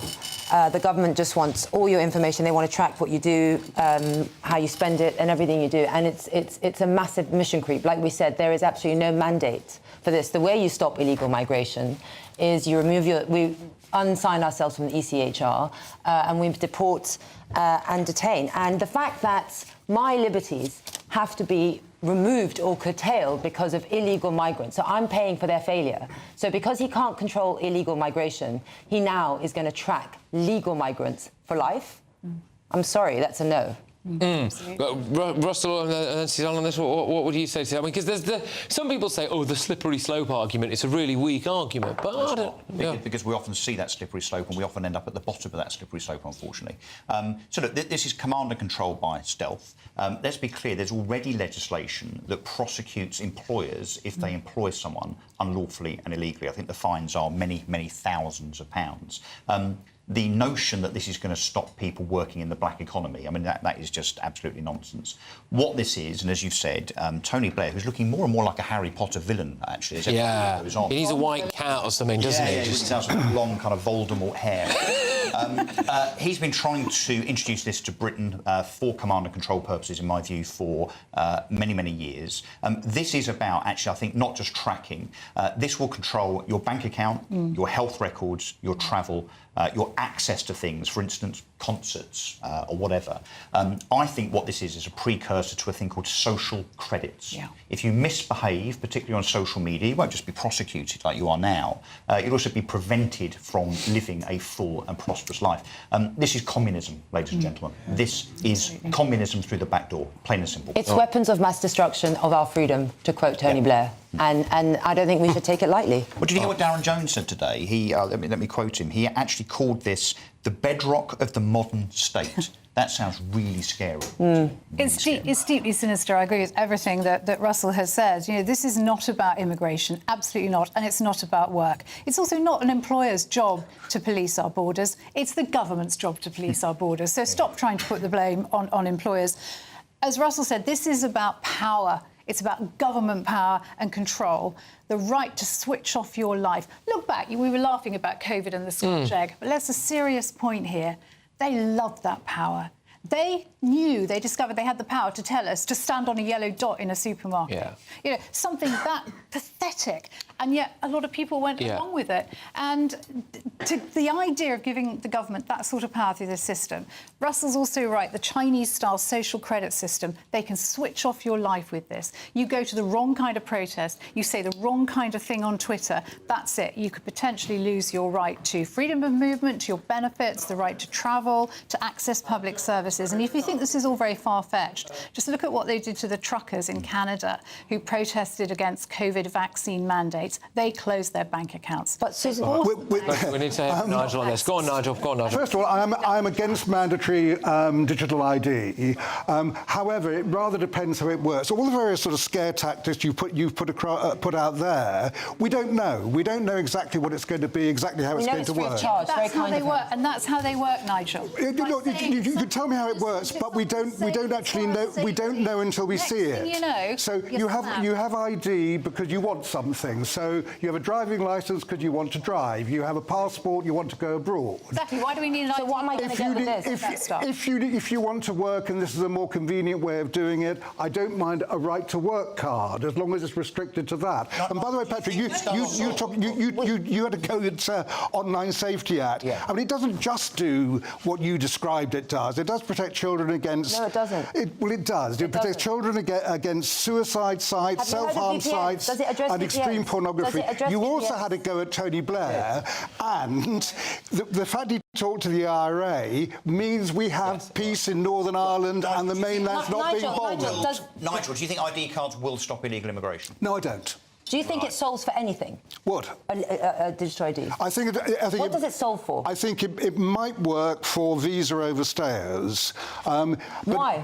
How? Simply because they're the most likely to end up using it. So the only advantage of it over a national insurance number is it'll carry a picture. So why should I have to be forced to have a digital ID with you. For visa overstayers? I agree with you. I'm against the idea of mandatory cards to walk around your own country. Let me just go to there's a gentleman sitting towards the back who's now standing up. Who's got a microphone.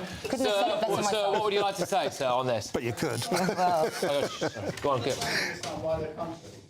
Always has to punish the majority or law-abiding, and for the fact that the minority are breaking the law. I just don't understand that logic. And the other point is, this government is very good at using the words free.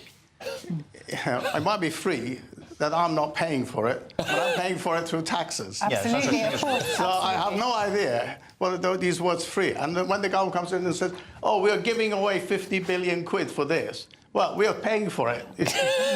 So I don't know how the government is so generous constantly while the taxpayer is paying for everything. They're generous with your money, aren't they? No, They're very generous. I'd like to be generous with your money as well, but I don't think you give it to me. Just on what that chap said there. Yeah, again, is this the sense that we all? I imagine most of us are law-abiding. I would have thought. Certainly here legally. Anyway, we're all paying the price now, but it's not going to make a blind bit of difference. The lads on the boats, they're not suddenly going to go, oh, sorry, I haven't got a brick card. Look, they chucked their ID overboard. I mean, for goodness sake, it's not going to make a blind bit of difference. And it's absolutely spot on. It's the majority, law-abiding majority, who are being asked to pay to deal with an illegal minority. But that's not really what it's about anyway. Absolutely not. And it's about command and control of your life and the government keeping tabs on what you're doing so it can come along, not with its light touch, but with its jack. But it'll be hacked. And why wasn't it in the manifesto if you thought it was such a good idea? Why is he slipping it through the back door? We've just had an election just over a year ago. He could have put that in the manifesto. That is something that the British public need to vote on. The NHS has been hacked. The NHS has been hacked. There have been some supermarket chains recently been hacked. Jaguar Land Rover was hacked recently. All of this stuff. Do you honestly trust the government's internet and computer system with all of this stuff? I mean, in one neat place. You've got to now prove your identity to use the Companies House website. Well, I tried 5 times yesterday and it crashed every time. I mean, nothing works in IT. And who in the audience wants more government in your life? No. Some bloke on the phrase, a good job he didn't have a microphone there, what he just said. Yeah, it's a resounding no on the front row there. Look, I think we're going to move it on because I want to leave enough time. For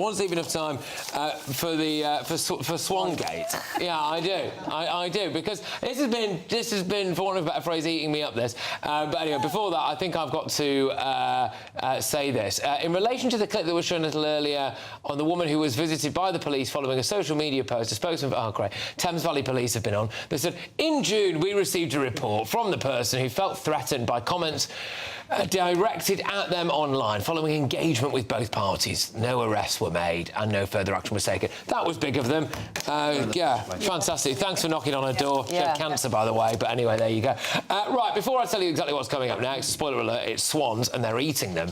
It's time for the Great British Giveaway. You can win a motorhome and a load of Woo! And here's how. You're not going to want to miss our greatest Great British Giveaway so far. You could bank an incredible £30,000 in tax-free cash to spend however you like. And if that wasn't enough, you'll also get to drive away in this brand new motorhome. With thanks to Marquis Leisure, this brand new 2025 Benimar Primero could be yours. It comes with all the mod cons you'd expect from a vehicle worth over £74,000 and comfortably sleeps 4 people. This prize package is worth over £104,000. And remember, if you can dream it, you can drive it away.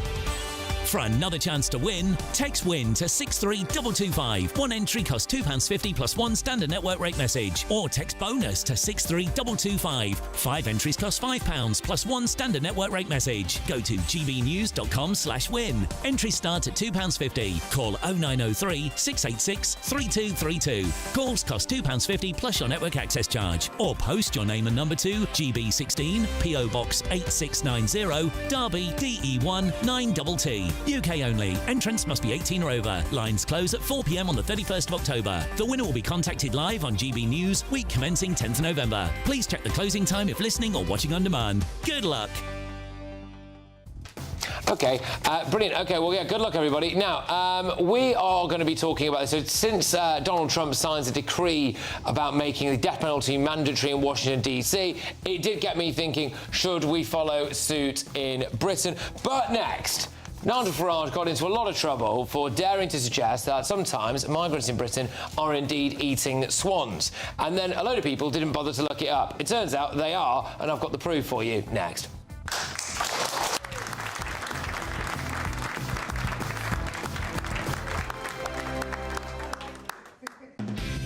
Decisions made in Washington aren't just shaping America, they're shaping Britain too. From migration to global security, from crime to health. Whatever happens in the White House today will be felt in your town or city tomorrow. That's why The Late Show is live from Washington, D.C. Cutting through the politics to show you what it all means for Britain. The Late Show live every night at midnight. Only on GB News, Britain's news channel. GB News Breakfast. Every day from 6 a.m. Today's some joyous news. We're all very happy around the GB News studios, and that is because Emily Carver and Patrick Christys have announced the birth of their baby son. Yes, and what a name it is. George Alexander Peter Christys was born at 5:26 a.m. on Friday morning. Both mother and baby are doing well, and I think he's a baby Patrick. He's a mini Patrick. Look at his little face. Yeah. So cute. It's lovely news, isn't it? Oh, and a lovely name. It's got a lot of names. It's a long name. 4 names, but a solid, strong name. George Alexander Peter Christys. How many middle names have you got? Huh? How many middle names have you got? None. Have you not got any middle names? Playing Eamon Holmes. Is that it? Yeah, that's it. Ellie, have you got Do you middle not have a names? confirmation name? One you threw in yourself? Well, I do. You did have one. I've got one. May. Oh, have you? M-A-E. May. Oh, May. right. That's different. I had an Aunt May. Yeah. It's an Irish name, isn't it? Yeah. What about you? What have you got? Michael. Very Paul nice. Michael, very which I was very excited about because it's like Paul Michael Glazer and Starsky and Hutch. So I used to run around thinking, yeah, it's not bad, is it? It's not bad. Yeah. Matter of fact, my youngest son, Patrick and Emily's child is Alexander is his second name, and my son has this name Alexander. Well, it was supposed to be his main name, but then my wife on her birthbed realised. She said, "You wouldn't be calling this child after some football manager, would you?" She clocked on. And I so she wouldn't allow Alexander to be his main You were name. rumbled. Was it named after a certain football manager? It was indeed. Okay, right. Yeah. Amazing. That's funny. Didn't get anywhere with that, but there we go. Nice try, though. Maybe you could get a boy dog. GB News, the People's Channel. You want to know what's really going on in the corridors of power? Labour don't know what to do with you half the time, and that makes you quite lethal in the chamber. Get behind the headlines with Chopper's political podcast. Join me, Christopher Hope, as I sit down with the great and the good of British politics. We'll see where this ruling takes us. These are the stories shaping our nation. Chopper's political podcast, available now on all platforms. Listen in and stay ahead.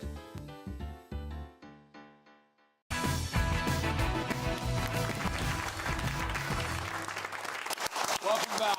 So, Reform UK leader Nigel Farage got a lot of stick as he claimed that some migrants are eating swans in London's royal parks.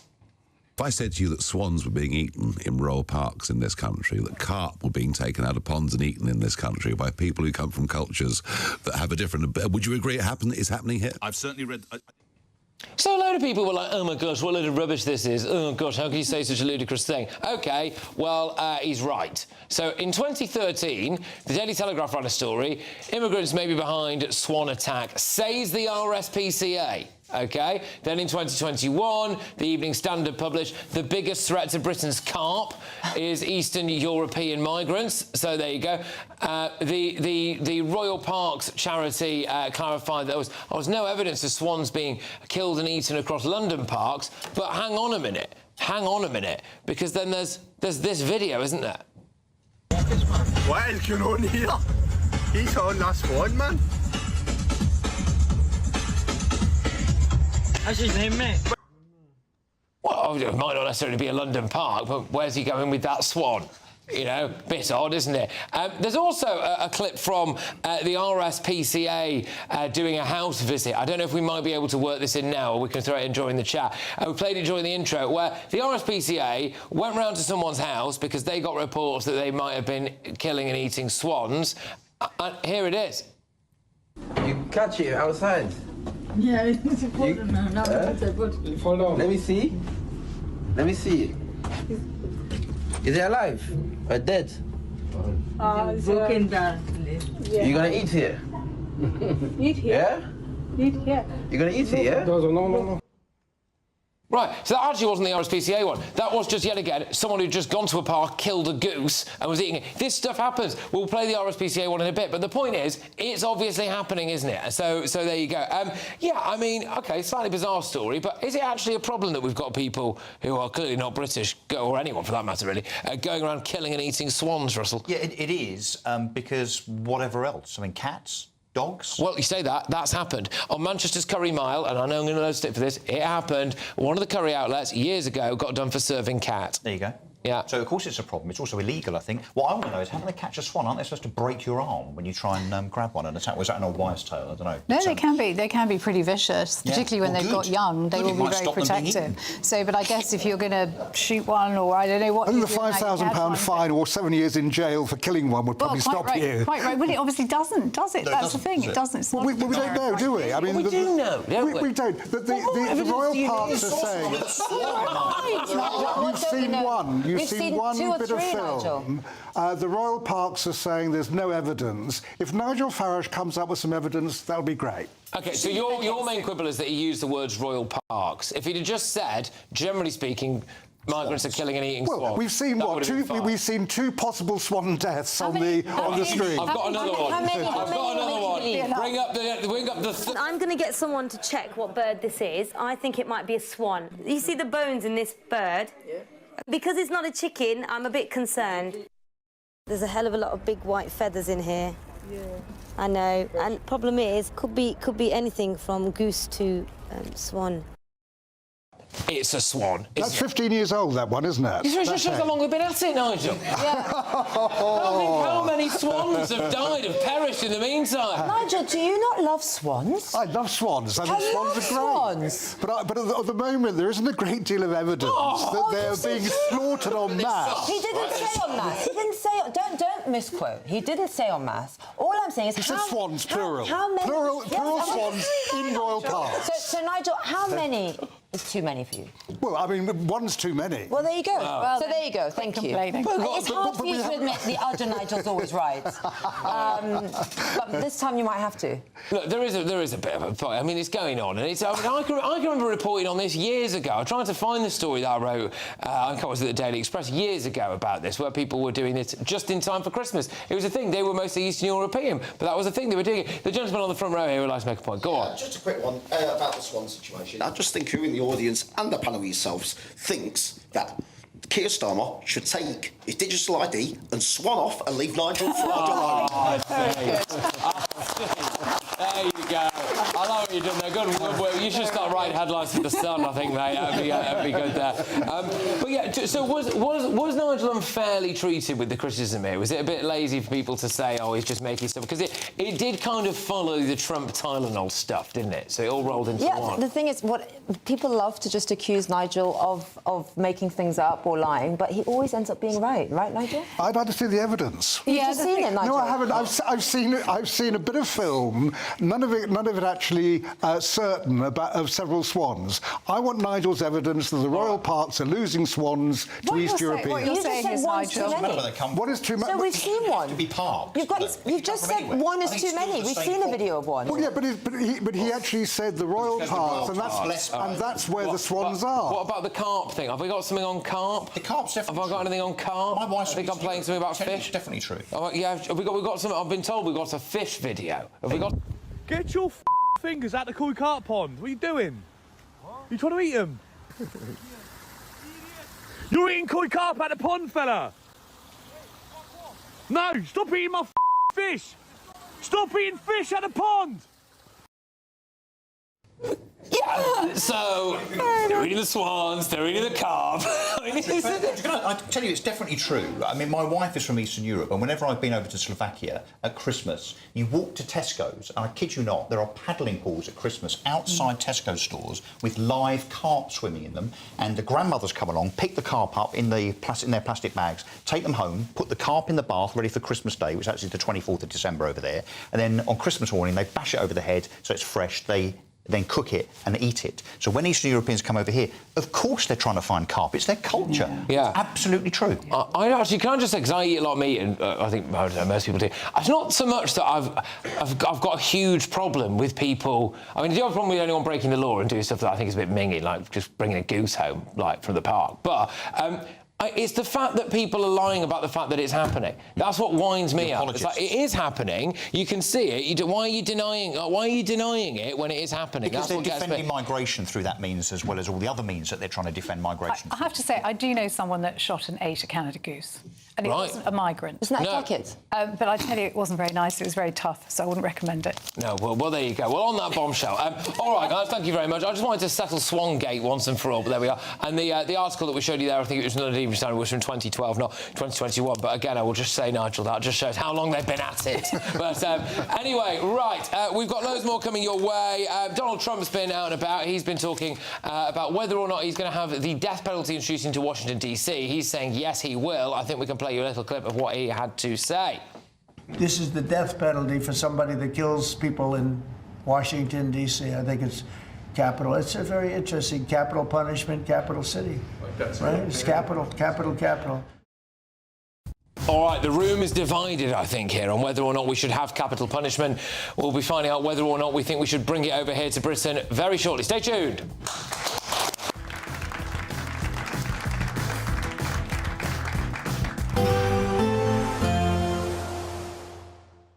Dinner under the stars tonight? That reminds me of our travel insurance. You mean All Clear Skies? All Clear Travel Insurance sponsors GBNews travel destinations forecast. If you're wondering where's good for the weather or heading south during the next few days, be aware there's a next hurricane approaching Portugal whilst it's staying breezy through Greece, particularly the Greek islands. Nothing too unusual about that. But for Italy, increasingly unsettled, some heavy rain and thunderstorms, particularly towards the south, and for Sicily. Across Iberia, settled on Saturday, but here's that ex-hurricane likely to bring some strong winds and heavy rain into Portugal in particular later in the weekend. All Clear Travel Insurance sponsors GBNews travel destinations forecast. Good evening. This is your latest Met Office weather update for GB News.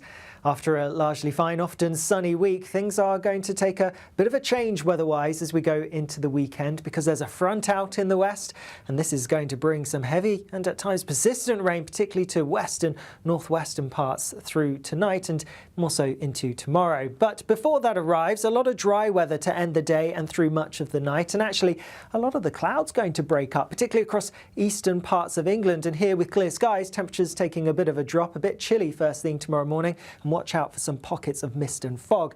Elsewhere, a bit more cloud than we've seen through some recent nights, so not turning quite as chilly. And across Northern Ireland, well, it's a wet start to the day, and watch out for some strong winds with that rain that's pushing through. Ahead of that rain, actually there will be a few showery bursts of rain here and there across some southern and central parts of England and Wales. Largely dry though to start the day across parts of northern England and much of Scotland. Just that band of rain I highlighted at the start affecting some western parts of Scotland and much of Northern Ireland. Now that rain is going to gradually shift its way a little bit further eastwards as we go through the day, but it's not going to go through particularly quickly. So it really is across western, southwestern Scotland and eastern Northern Ireland where we're going to see the rainfall totals building up, and we do have a couple of warnings out because some disruption is likely to travel and also a bit of flooding in places as well. Elsewhere across other parts, actually a largely fine day, some sunshine breaking through, and with that in the sunshine, not feeling too bad. Temperatures peaking in the mid to high teens, may just about scrape into the low 20s.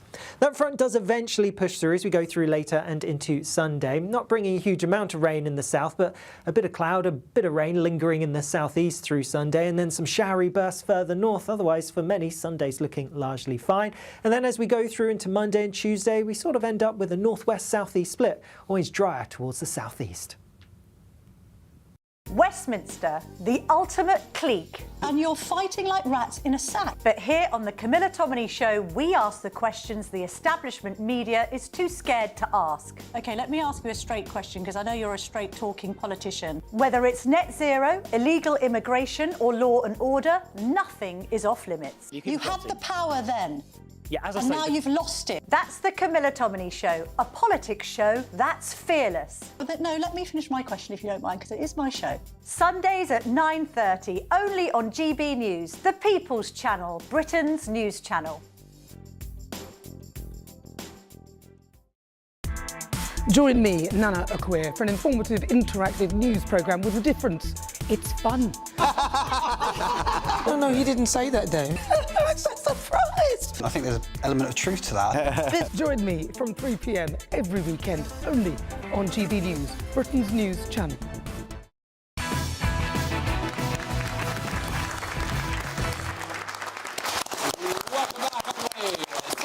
One of the big clips that's been doing the rounds today is President Trump, and he has decided to introduce the death penalty to Washington, D.C. as part of his crackdown on violent crime. So, the president signed a proclamation making it mandatory for prosecutors in the district to pursue capital punishment for crimes like murder. Let's take a look.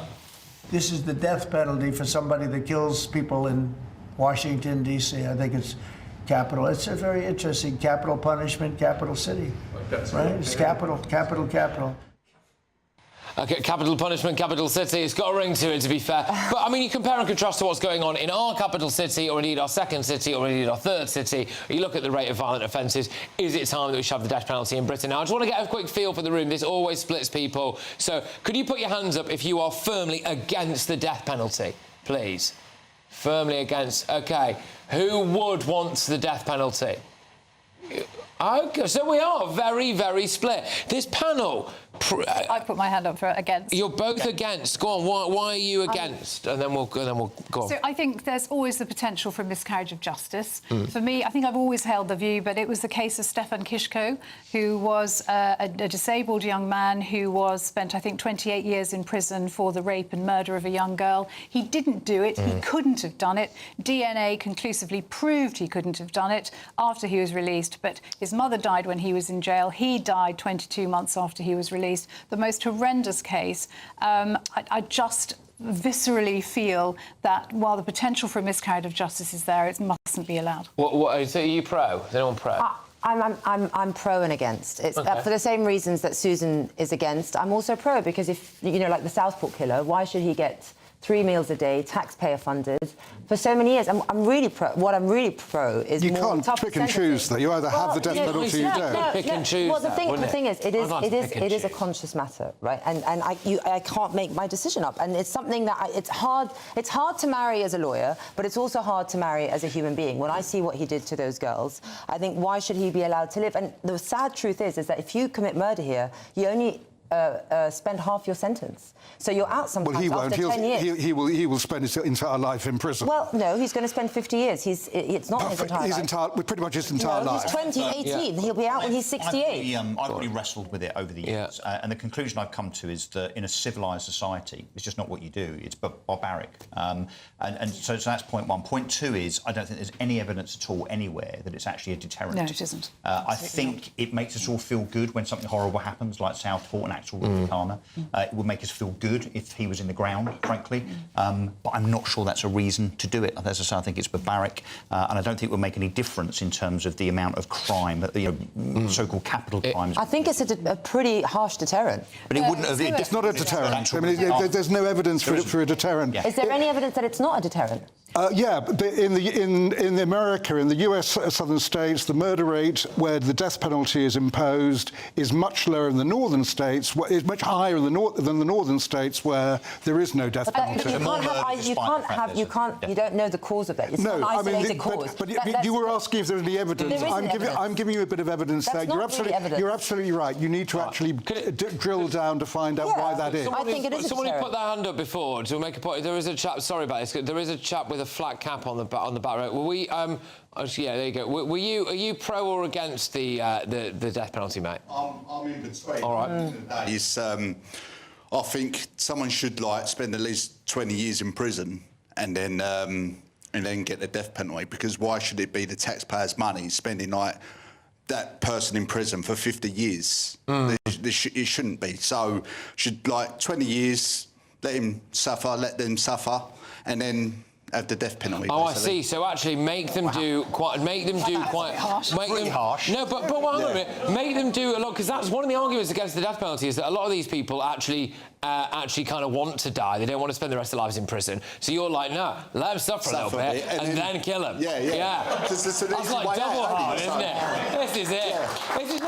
This is like the think tank. This is like the world's most morbid think tank. Yeah, it's interesting though. But I think there is a compare and contrast generally, if you kind of even just take the death penalty out of it, which is the way that President Trump is going after crime versus the way that we are, I would argue, not going after crime. crime in this country. We've essentially decriminalised shoplifting. There's, you know, a lot of things where phone thefts are pretty rampant, aren't they? Every day you see some pretty sort of low-level crime appears to not be a crime anymore.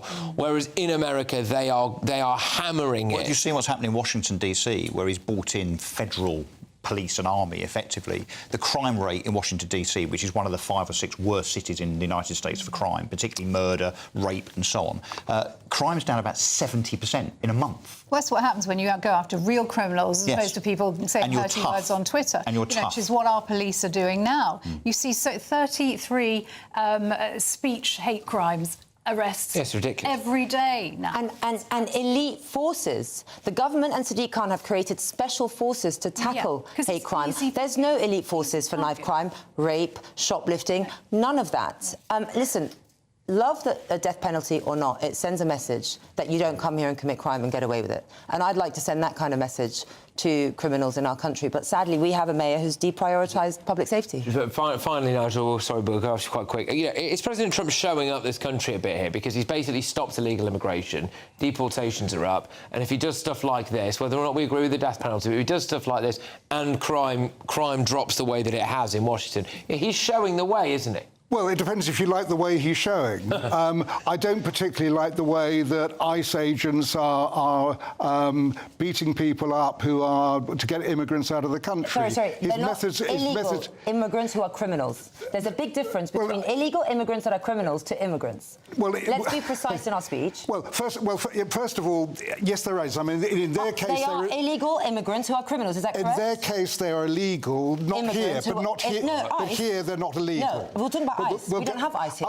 No, we don't have ICE. Thank goodness. So therefore, I don't want President Trump's system here. So we don't have ICE. If we have an illegal migrant who's a criminal, I'm more than happy for immigration to go in and do whatever it takes to remove them from the country. All right. Well, we're gonna have to see that because we do have that poll of the day. I know we've already covered it here on this show, but presumably this poll rolls on into tomorrow. Are digital IDs an attack on our freedom? There's a QR code that will probably flash up. You can scan that, or you can go to gbnews.com/poll. Coming up, I know it's a lot of people's favourite part of the show. We've got time for it. We're going to do it. It's time for Greatest Britain Union Jackass, and I need a lot of audience participation for this. So we'll come back in a second.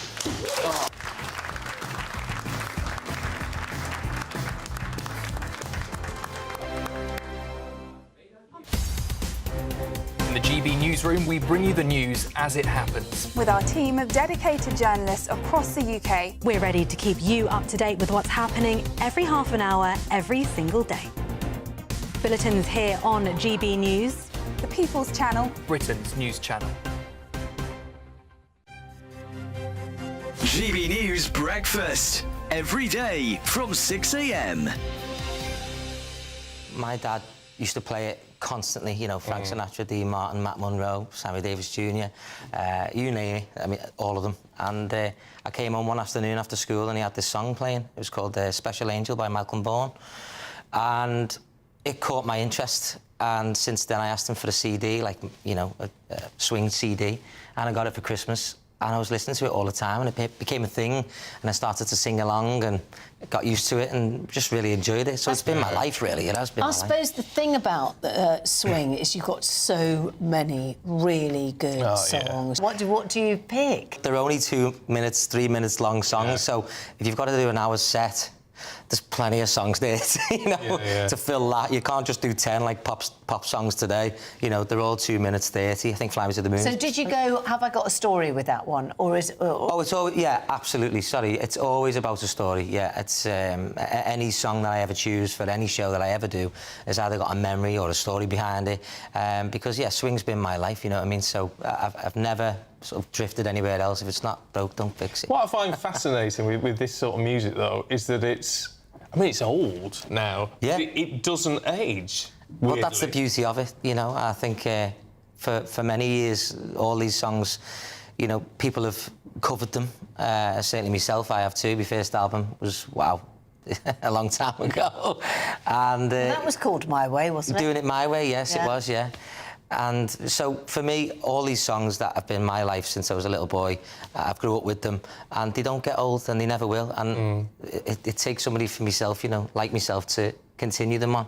You know, Michael Bublé did it, Robbie Williams did it, and I'm still doing it, you know. The People's Channel. Miriam, you can't be serious. Scrapping the triple lock on state pensions? Madness. Andrew, we just can't carry on pretending. The numbers just don't add up. We've got to be honest with people. We've got to face the facts. That's what people want. Well, that's what you get on GB News and on Britain's Newsroom. Lively debates, lively conversation. Britain deserves a newsroom that puts the facts and your voice first, and we're not afraid to hold power to account. And each other. So join me, Andrew Pearce. And me, Miriam Gates, for Britain's Newsroom, weekdays from 9:30 on GB News. The People's Channel, Britain's news channel.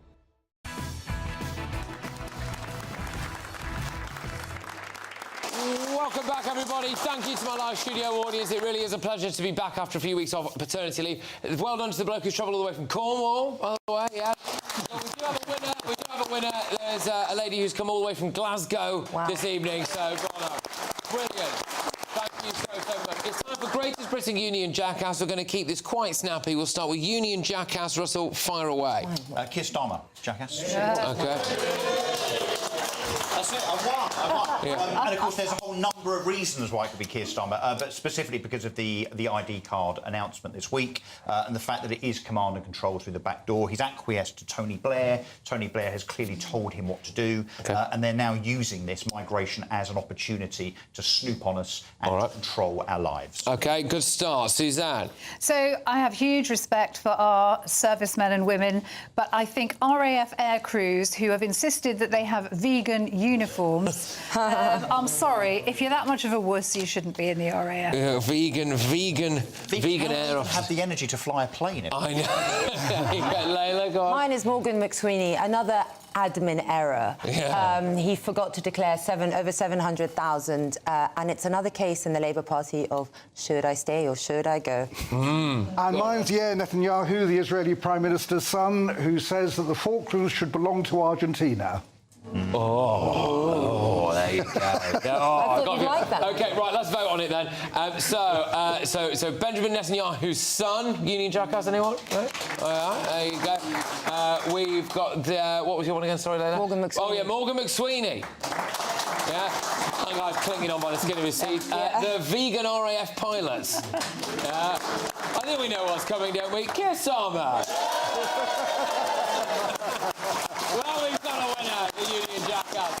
I'll start with you for Greatest Britain then, Russell, go on. Greatest Britain, without a doubt, this week, and most weeks, actually, Nigel Farage. And I think it's because he is, at last, a politician that has the guts to actually do something about people being here from overseas, that come here with their handout that we pay for.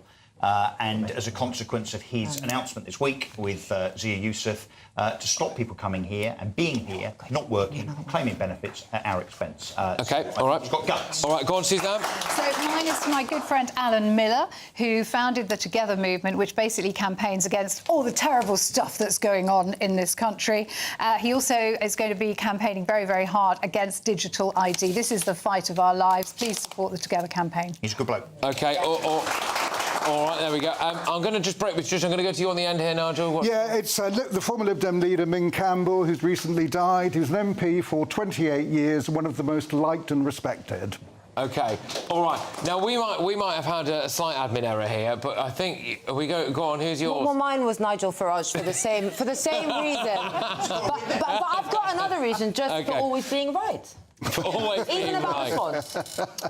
Now, I would like to introduce my own Greatest Britain, and it is the GB News viewers and listeners, because I think we can bring a little picture up of you. Now, if you look very closely at that picture, if you're at home, I think there's a baby in there somewhere, but you might not be able to see him. Spot the baby. Because he's underneath all of the presents that GB News viewers and listeners sent to Emily and I. They've been knitting things. There is a Manchester United football shirt as well, so that might be a curse, obviously. But an England football top, someone got all of the different knitted bits and some little like jelly baby knitted. So thank you. I just wanted to say a massive thank you. I'm not actually sure I can see my own son there in all of that. Anyway, hopefully Emily has taken him out of that by now and he's tucked up safe. But anyway, there we go. So yeah, thank you very much. Right. Lovely. OK, so Nigel Farage, for Great Britain. Your one again, sorry. Miller. Alan Miller, yes, if you get the anti-ID card. We've got Min Campbell as well. May he rest in peace. There you go. And GB News viewers and listeners. Yay! Well, there you go. You see, I know how to rig the system. I know how to rig the system. So there we go. All right. Well, look, thank you very much. Thank you to my wonderful audience. Thank you for joining me on my first show back. And thank you to my wonderful panel as well. Thank you. I am, of course, sticking around for the next hour because we've got a load of front pages to get through. I've had a sneak peek of some of them out there, and they are quite spicy, to say the least. So we're getting stuck into all of those. But, of course, if you do want to be a part of the action, you can go to sro.co.uk, get your tickets for this show. Thank you, everybody. Bye-bye.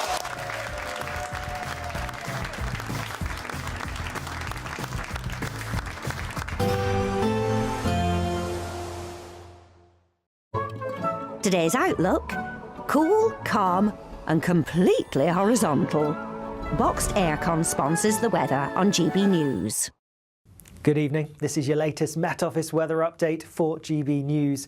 After a largely fine, often sunny week, things are going to take a bit of a change weather-wise as we go into the weekend, because there's a front out in the west, and this is going to bring some heavy and at times persistent rain, particularly to western, northwestern parts through tonight and more so into tomorrow. But before that arrives, a lot of dry weather to end the day and through much of the night, and actually a lot of the clouds going to break up, particularly across eastern parts of England. And here with clear skies, temperatures taking a bit of a drop, a bit chilly first thing tomorrow morning, and watch out for some pockets of mist and fog.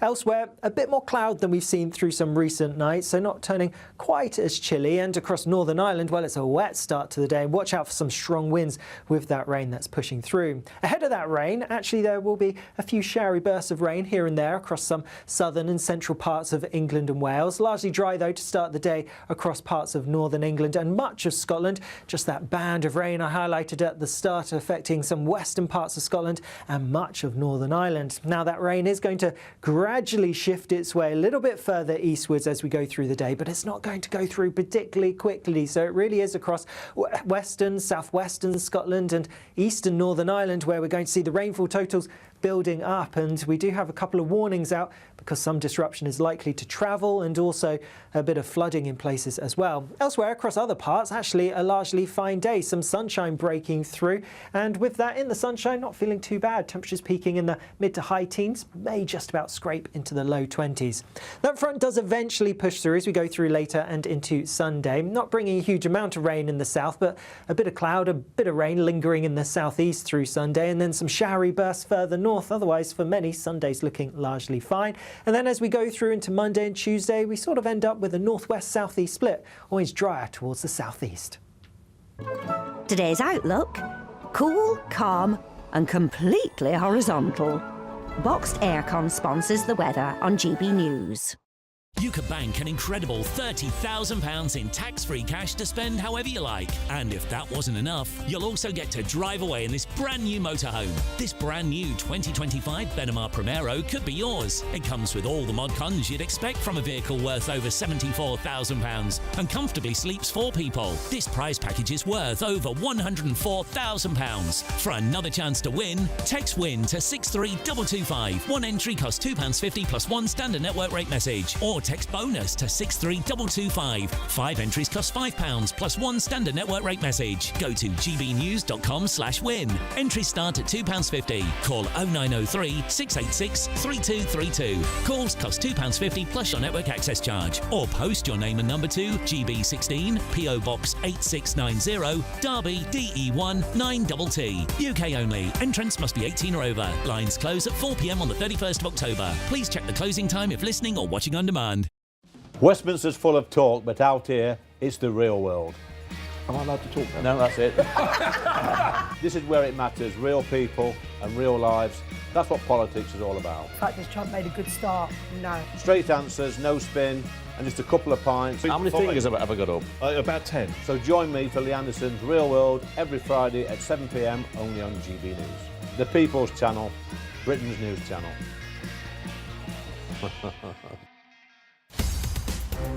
In the GB newsroom, we bring you the news as it happens. With our team of dedicated journalists across the UK, we're ready to keep you up to date with what's happening every half an hour, every single day.